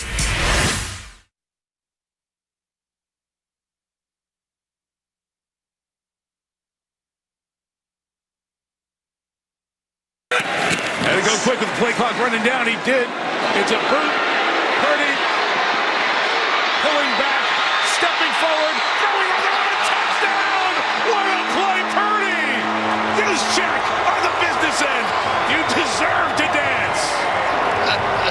Now back to overtime. Instant reaction to the game with Mark Grandy and Sterling Bennett. We are the Bay Area's football station. 95.7 The Game. There is nothing like a Chris Collinsworth chuckle when he's at a loss for words after a quarterback pulls off something amazing. Normally it's Mahomes doing it, or Josh Allen doing it, or even Lamar doing it. Tonight, though, it was Brock Purdy that got the patented Chris Collinsworth chuckle along with Mike Tirico on NBC with the call. Brock Purdy was amazing, and that touchdown to Kyle Juszczyk, where he extended the play left, made a couple of defenders miss, then ran like he was going to run for the touchdown, drawing the defenders, then dumped it off to Juszczyk. He was under control the whole way, gave the Niners a 7-point lead in the second half. They ultimately win 42-38, and they are one win away from winning the NFC West and claiming the number 1 seed in the NFC. They're sitting at 12-4. Welcome back. It's overtime on 95.7 The Game. I'm Mark Grandy. That's Sterling Bennett. Sterling, I want to read this stat to you. Then we'll get to a call. I see a Ricky, and plus we're going to hear from Kyle Shanahan. First, though, Sterling, the Chicago Bears just became the first team in NFL history to score 35 or more points, to score a defensive touchdown, to not turn the ball over, to allow 0 sacks, and to lose the football game. So you score 35 or more, your defense scores, you don't turn the ball over, and your quarterback does not get sacked. First time ever a team has done all of those things and also lose. That just tells you how good Brock Purdy and the Niner offense was today, Sterling. What also tells me you just got beat. You didn't. You just lost the game to a better team. The Niners won that football game. The Bears did not lose that football game. Yeah. It's like, the Niners didn't play terrible, and they turned the ball over, and they just took control of the game and never gave it up. I know they had a 3-point deficit late, and they immediately answered it with some points. The Niners were down 7-0, then didn't not have the lead for about 3.5 quarters and gave it up by 3 points and immediately got it back. You just saw a team that's riding and is playing so hot right now and playing so consistent where every throw was 10 yards downfield. They're finding ways to continue success on third downs. It shows me that the Bears played probably one of their best games offensively all season, and they still lost. And yeah, it's a big testament to how bad the Niners defense is. Like, my God, Jair Brown is terrible. My God, we got to find another safety, Mark. We got to get another safety back there. I'm so scared. But, like, the linebacking core has struggled, and the pass rush, Keon White looks really good. I will say, the one move they made has looked pretty good, but besides that, it's been some nightmare feel back there. Jason Pinnock can't cover anybody. It's just like, your head's on a swivel for every single play this defense is out there for, but the offense is just playing so well that they can overcome being down after a pick six and turning the ball over. Like San Francisco, you think about it, they turned the ball over and they still won, and they still outscored the Bears. Like that to me is so impressive. So that stat is wild, though. Yeah. It's crazy. Absolutely. Crazy, Mark. All right, out to the phones we go, 888-957-9570. Ricky's in Union City. What's up, Ricky? You're on overtime. Yo, hey, first of all, I want to say first-time caller, but long-time listener. But Bang Bang Niner Gang. Yes, sir. Hey, but you know what? We got to change. I got my kids here. Everyone's we're enjoying, but we got to change the dynamic. It's no more defense win championships. Hey, offense is going to win championships, baby. Let's go. Yes, sir, Ricky. I mean, that's what the Niners hope the equation is this year because they do not have a defense. You're talking about Jair Brown, Sterling.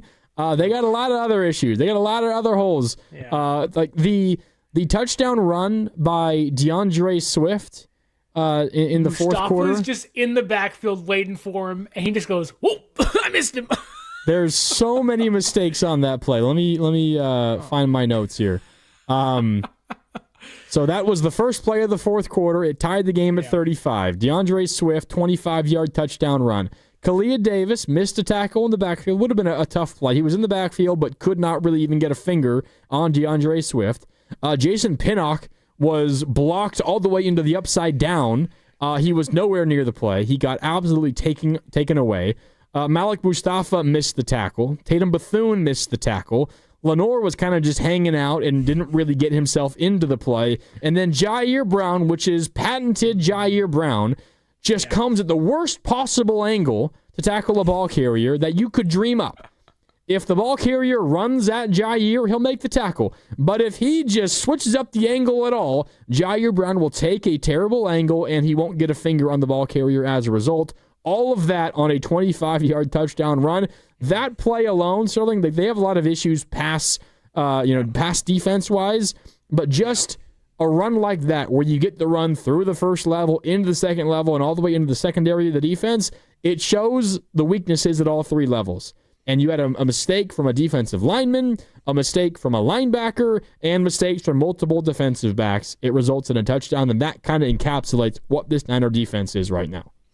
Well, it's frustrating, too, because you want to say, well, they didn't have their number 2 cornerback in Renardo Green. Well, he's been burnt plenty of times this year, and he's missed plenty of tackles this year. Yeah. You want to say, well, Upton Stout got hurt. Well, Upton Stout has been a pleasant surprise for me and actually played really good towards the line of scrimmage. Even he's had some big bumps in the road this season. And, okay, well, you played so good against the Colts, and you held the leading rusher in football, Jonathan Taylor, to 2.9 yards per carry. But you made DeAndre Swift look like the next coming of Jonathan Taylor in his prime. It's like, come on, guys. Like, I know there's a big spectrum of how good this defense can be, and it really ranges from the worst defense in football to being the 20th worst defense in football, and you're praying for 20th worst defense on most weekends. And I think they can get there. It's just, you gotta tackle, and that to me is the biggest thing. This team does not know how to tackle. If you want to get beaten coverage, fine. If you want to, not be great run defenders because you can't get pressure on the quarterback or whatever, fine. But the minute you start having a guy right in front of you and you don't break down and you go for the big hit, you miss a guy, take a bad angle, that to me is a fundamental football problem. And that to me has plagued this defense last year, and it's been better this year, but there's been so many games where you're just like, what is happening? Like, break down, use your body, and get the guy. That to me is the biggest thing, but, they tackled when it mattered most on their own 2-yard line, so I guess it worked out for them. They bended all the way just to the edge of breaking, but they didn't quite break. All right, let's hear from Kyle Shanahan. He addressed the media post-game, listening for Trent Williams updates, who played one snap in this game, did not play the rest of the way, and then we're going to hear a lot of Shanahan praise about Brock Purdy and the offense, I'm sure of it. Here's Kyle Shanahan postgame after the Niners' 42-38 win over the Chicago Bears. All right, guys. Injuries from the game. Trent Williams had a hamstring, didn't return. Upton Stout, concussion, didn't return. Keon White, groin, didn't return. Go ahead. What did you see from your defense in that last possession? They stepped it up huge, man. I mean, that team's had more fourth quarter comebacks, I think, than anyone in the history of the NFL. No, there's a lot we can clean up from the whole game. Probably made too many mistakes, but to get it done, they're at their best when their best was needed, and stop them on that last drive was huge. I know you're not focused on left tackle, but what's your sense of how Austin Pleasance did coming in, after one snap? I mean, to play that whole game and to not be an issue, I mean, I think I only talked about him on 1 3rd down. So my sense is he played real good. What do you think about Brock Purdy's performance? I thought Brock had a hell of a game. Again, Brock's been playing his ass off, made some huge plays in this game, kept some drives alive with his legs, made some off-schedule plays, and was an assassin out there throughout the whole day. Your last touchdown. You've seen Brock play some really good games over the years, but have you seen a stretch like this? Is this as good as he's ever been right now? I don't know. I'm not the best historian. I feel like he's had some good stretches. I mean, especially going back 23 and 22. But I mean, he's playing as good as it gets right now. So. On your last touchdown drive, it looked like you guys were trying to take some clock there too, or were you a little worried you might have scored too fast there? Yeah, but I mean, we'd rather score at the last second, but it was so nice to score from far out too. I mean, just it was a hell of a read by Brock, recognized in Tampa too, and the mic jumped over and opened up JJ over the top, and JJ getting the house call on that was huge. Ended up all right though. Wish it was that last second. That's such a hard needle to thread, trying to, score the game-winning touchdown at the very end. Is it even more nerve-wracking to you're trying to get down the field, but you're also looking at the clock and trying to make sure you don't kind of screw yourself in the process? I mean, that could have been the case if we got inside the red zone. I mean, I didn't think we were going to score on that play, so we didn't have much time to think about it. We were trying to figure out how to go down the field and score a touchdown to win, field goal to tie. So we were expecting that to be a big play, but I didn't think it was going to be a house call. It was a hell of a job at JJ. You guys talk a lot about how Brock is the same person no matter what is going on, how calm he is in the pocket. After that first pick six, how did that manifest itself the rest of the game? He's got to throw that every time. I mean, I thought their corner, number one, I thought he did a hell of a job. Just keying the 3-step drop, jumping the slant. It was a bang-bang play. I thought JJ ran a good route, too. The guy just drove on it big time, and the ball got in the air. But, there's nothing Brock did wrong in that play. Bad play. Did you notice? The number one seed. Can you just put in perspective after this kind of roller coaster season what that means? It's huge. I'm so proud of the guys throughout the whole year. Proud of them today. It's a hell of a deal being able to have the opportunity to play for the 1 seed, and these guys have earned it. So we got to go to bed early and get ready to come back because we found out it's Saturday, so it's going to happen soon. What do you feel about that, it being a short week? I wish it wasn't. We just had a short week, so I really wish it would have been Sunday, but it is what it is. So hopefully the guys can heal up and be ready to go. The Bears kind of looked discombobulated on the last play there. Did you think about calling a timeout? What was kind of going through your head? I thought about it. We wanted to see the look, and then they just went fast and let it ride. What are you thinking when you're scoring, they're scoring, you're scoring? Are you just like, okay, at some point the defense is going to hold them? Or are you thinking we just got to keep scoring, and if we got to get to 50, we got to get to 50? You kind of have a feeling it's one of those games, and it felt like it from the beginning, and it didn't stop. And we definitely I thought we lost the game when I punted there on 4th and 7. Hoping to pin him back, and then they cleaned it up in one play. But we did hold them to a field goal that drive, which was huge, and we went and regained the lead with 7. But some games are like that. Was hoping we get a turnover to kind of turn it, and we didn't. But we found a way to still get it done. That punt call, you looked like you hesitated a little bit before you sent the punt team out there. It was tough. It was right on the fringe. It was actually in our field goal range earlier in the day. And then the wind kind of changed, and so it was a tough one for me. I didn't want to panic and have to go for it, but it was one that if I would have had more time to think about, probably would have done it. But it ended up working out for us in the long run. What do you think of your early education on Trent's hamstring? I'm not sure. I mean, he tried to go and he couldn't. So Trent told me he's never pulled a hamstring before, so not really sure how it'll be. Jake Tonjes played filling in for George Kittle. Jake did awesome. Jake was a stud. He made some big-time routes, big-time catches, a couple of low balls that I thought he went down and made a hell of a play for, kept the chains moving for us a number of times. He was huge today, just like he's been all year. Purdy, Pearsall was big today. He's been out for a while. I know he's been frustrated. What did you think of him today? I'm so proud of Ricky. I mean, it didn't seem like he was going to play Saturday morning. Just talking to him and stuff, and he's been battling through some stuff here since he's come back, and for him to find a way to be able to play today, I could tell he zinged it early in the game. I think on his first catch, or maybe it was a screen, I can't remember, but you can tell he zinged it again, but didn't disappear, kept battling through it, and came up huge for us. Are you talking to Saleh through this? Like, is he telling you I got it? Is he telling you, okay, we're making some adjustments, or is there a conversation? And what was your sense of what the kind of mood of the defense was? We talk. Sal's also trying to do his job. He's trying to get them in the right call. They got a good offense. They run the ball well. They throw the ball well. Their quarterback is really good at keeping the chains going with his legs, which he did on a number of third downs. We had some opportunities to get off on third down that we hurt ourselves on. So we were trying to clean up those mistakes and didn't do it well throughout the whole game, but we finished it right at the end. The run game was able to do what it did, particularly without George and Trent. The guys, I feel like we've been getting better this whole second half of the year. We didn't start out the way we wanted to. Thought we probably had one of our best games of the year last week. The guys have kind of been feeding off it, and it's never one or two guys. It's all 11. And I feel like our guys are playing really well as a group right now. And when you play well as a group, usually the run game is what shows. What did you see on that touchdown to use Chuck when Brock was the leading defender after defender? I saw Juice that I was hoping he would throw it to him right away. Get like a 3-yard gain and a big hit. It wasn't the coverage I really wanted to play for.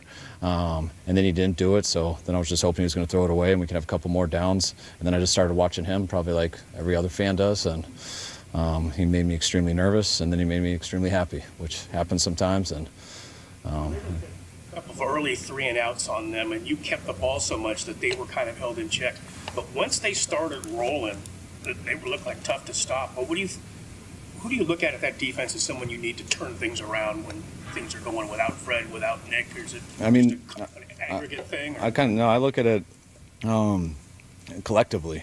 Once we lost those guys, it's been a group deal, and guys take their turns doing it. It's all about getting them to third down and getting off the field on third down, and we did that there in the first half, and we were able to control the clock. That's what allowed us to overcome the pick six on the first play. But there was a 3rd and 14 where we should have had a soft cloud, get him to at least 4th and 5. He broke our contain, scrambling on a number of 3rd, and I think there was a 3rd and 6 on that last drive that he did it, but that was like the 3rd time in the game. So things we can clean up on third down that will stop that bleeding. Now you're 1 win away from the bye in the first seed. What did you say to the guys in the locker room afterwards? We've earned this. This is the game that we want. We love that it's here. We'd love an opportunity to never leave here again this year, and we got that opportunity Saturday night. How would you describe Brock's decision-making when it comes to scrambling, to getting out of the pocket, using his mobility? Just how valuable is that part of his game? It's huge. Anyone who can add that, you see they did it to us a couple times too with Caleb. Brock moved the chains with his legs a few times, and then he bought time a number of times to get some big plays down the field, one getting that touchdown to Juice. Having quarterbacks who can do some things off schedule is a huge part of our success. What was your read on Brock's demeanor after that first play? I didn't talk to him. I talked to him in my walkie-talkie. I just told him, hey, hell of a throw. That was the right read. The guy made a hell of a play. Let's start over. All right, that's Kyle Shanahan post-game. And if you're watching on Twitch or YouTube, you see Sterling shaking his head there at the very end. You might have also seen both of our reactions to one of Shanahan's answers earlier in his presser. There's more important things to react to, Sterling, but just for a second, and we've got like 6 more minutes here.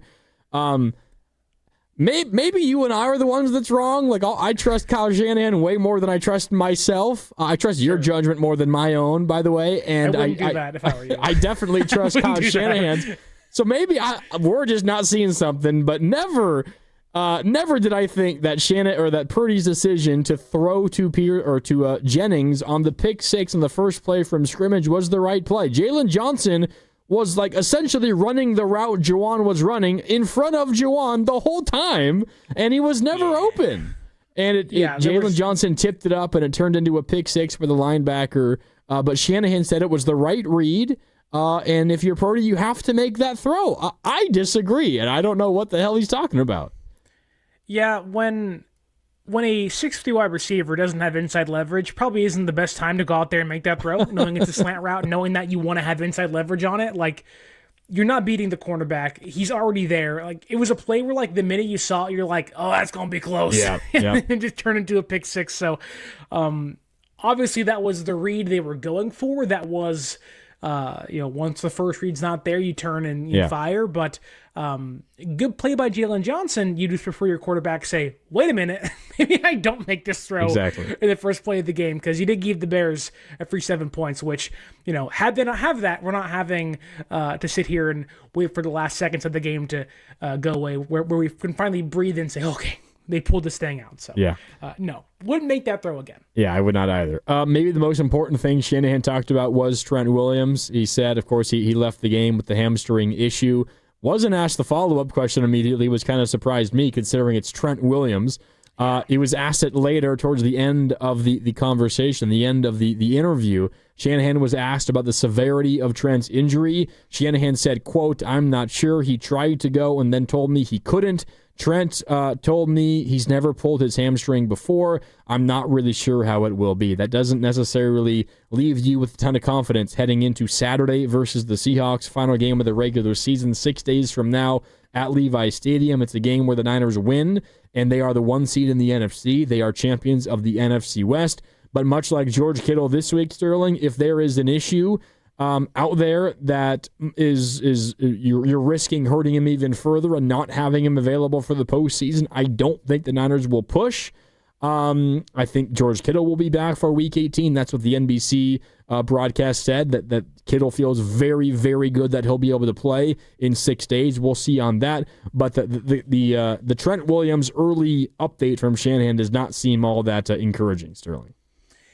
Yeah, it's one of those where, one, I'm shocked the 36-year-old left tackle has never pulled a hamstring before, but I guess good on him. But that also does leave you a little more concerned of, like, he doesn't know what the recovery process is like. He doesn't know, maybe the pitfalls of that. So you're hoping there is some reliance on maybe not this team's doctors, knowing how bad things have gone, but teammates around them to help kind of sort through things. But that's a big concern, knowing how good Seattle's defense and their pass rush has been throughout the year. But we all know this, that playoffs are much more important, and losing to Seattle does not make or break your season. You're still going to be in the dance. You're going to have a shot, and having Trent Williams out there, even if you are the 5th or 6th seed, means a lot more than not having him at all in the playoffs. So got to get him healthy, got to get him back out there, and hopefully he'll be okay in the next week or so. Yeah.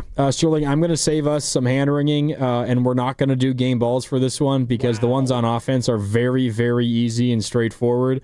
You could make cases for others, and we can shout out some guys. Really, it's because we just don't want to have to pick two guys on the defense. That's what we should avoid doing. I don't discriminate versus anyone. Hey, thanks, Kyle. We should pick Fred Warner. He rang the bell today, got things going, and that's it. And that's it. I mean, Diablo Lenore was all right because they just hardly targeted him. I don't know if that's White was okay. I don't know if that's as much about Diablo Lenore as it is about the other defensive backs. But he's definitely not the weak link of that group. Offensively, though, I mean, we talked a lot about Purdy. We've talked about McCaffrey. Ricky Pearsall caught his first pass of the game and then limped off, and you're concerned again with Pearsall and his knee, but he came back, caught 4 more passes, finished with 5 for 85. We talked about Jake Tonjes, who, I mean, no one's going to replace George Kittle, but in the passing game, Jake Tonjes kind of had a George Kittle game, 7 for 60 and a touchdown. Not like the crazy downfield catch and runs that Kittle gets very often, but 9 targets, 7 catches, 60 yards, and a touchdown. He was really good. Jennings only 2 catches, but had the big 38-yarder that went for the game-winning touchdown in the fourth quarter. A lot of credit deserved for almost everybody on that offense today, Sterling. Well, I will leave you with this, Mark. Yeah. And it is Brock Purdy over his last 3 games. So that is Titans, Colts, and now the Bears tonight. Okay. 893 passing yards. Oof. I believe that is his second most over a 3-game stretch. Wow. He has 13 touchdowns. That is the most over a 3-game stretch in his entire career. Yeah.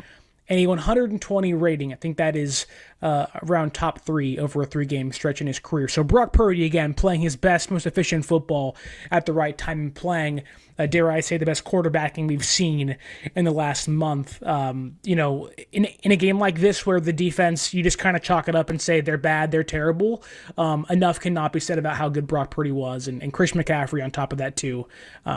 This team just continues to fight and overcome and persevere and persist throughout what has been a grueling season, and they may have lost their left tackle for who knows how long, and you hope that the mindset of let's just keep fighting until we can't fight anymore continues, because they have a lot of arrows in their back, but they're still on 2 legs, and they have a fighting chance. It's all that matters right now going into Week 18. I have Seahawks friends saying bring it on, and I'm telling them right back, buddy, you don't want to see the San Francisco 49ers at home at Levi Stadium in Week 18, where if they win, I'm cutting a WWE-style promo somewhere, whether it's on the air because the Warrior Game's on. I'll hijack the station, and I'll jump on over Tim Roy and say, hey, look out, Tim Roy. The Niners just won, and we're the number 1 seed in the NFC South. Niners, Seahawks, Saturday, January 3rd, 6 days from now. Unfortunately, there is Warrior basketball that night, and it's a home game, so I don't think there's going to be overtime on the airwaves. Don't know that there won't be any kind of post-game coverage. We'll see about that, but no overtime on the airwaves with Warriors basketball on Saturday night. But it's a do-or-die for the division and for the 1 seed. Niners versus Seahawks Saturday from Levi Stadium. Winner is the NFC West champ, and winner is the number 1 seed in the NFC. Loser will be a playoff team still, but it will be a wild card berth, either a 5th or a 6th seed in the NFC. We'll see how it all plays out. But a win, and you are NFC West champs and 1 seed in the NFC. Okay, Sterling, we will not have overtime on the air next week, but this is not a goodbye for the rest of the year, because there's at least a playoff game that we're going to get to do together. I'm looking forward to that. Playoffs? I will talk to you then, probably earlier than that as well. What a win for the Niners. Great hanging out with you as always, and we'll catch up next time. Mark, Merry Christmas. Next time we talk, Happy it'll New be Year. 2026, and hopefully 2026 can continue the success the Niners have had in 2025. Hopefully. All right, that'll do it for us tonight here on 95.7 The Game. Shout out to my partner, Sterling Bennett. Also, shout out to Steven Risotto, working double duty behind the glass tonight, doing a great job as always. My name is Mark Randy, signing off. Niners win 42-38, and they're 1 win from the 1 seed in the NFC. That's coming up 6 days from now. Niners at home versus the Seahawks. Have a good night. We'll talk next time on 95.7 The Game. Some people just know you can save money on car insurance by checking Allstate first. Like to check if they're going for it on 4th down, before going to the concession stand. Yeah, give me 3 hot dogs, 2 jumbo touchdown, baby! What? Hey, buddy, you want cheese with those? Yeah, checking first is smart. No. So check Allstate first and see what you could save. You're in good hands with Allstate. Potential savings vary, including based on how you buy, subject to terms, conditions, and availability. Allstate North American Insurance Company and affiliates, Northbrook, Illinois. I know that hiring can be challenging. You need someone to match your role perfectly. Well, now you can meet them fast on ZipRecruiter. Build your team, build it sooner. Meet your match on ZipRecruiter. Just head to ZipRecruiter.com/free right now to try it for free. That's ZipRecruiter.com/free. Meet your match.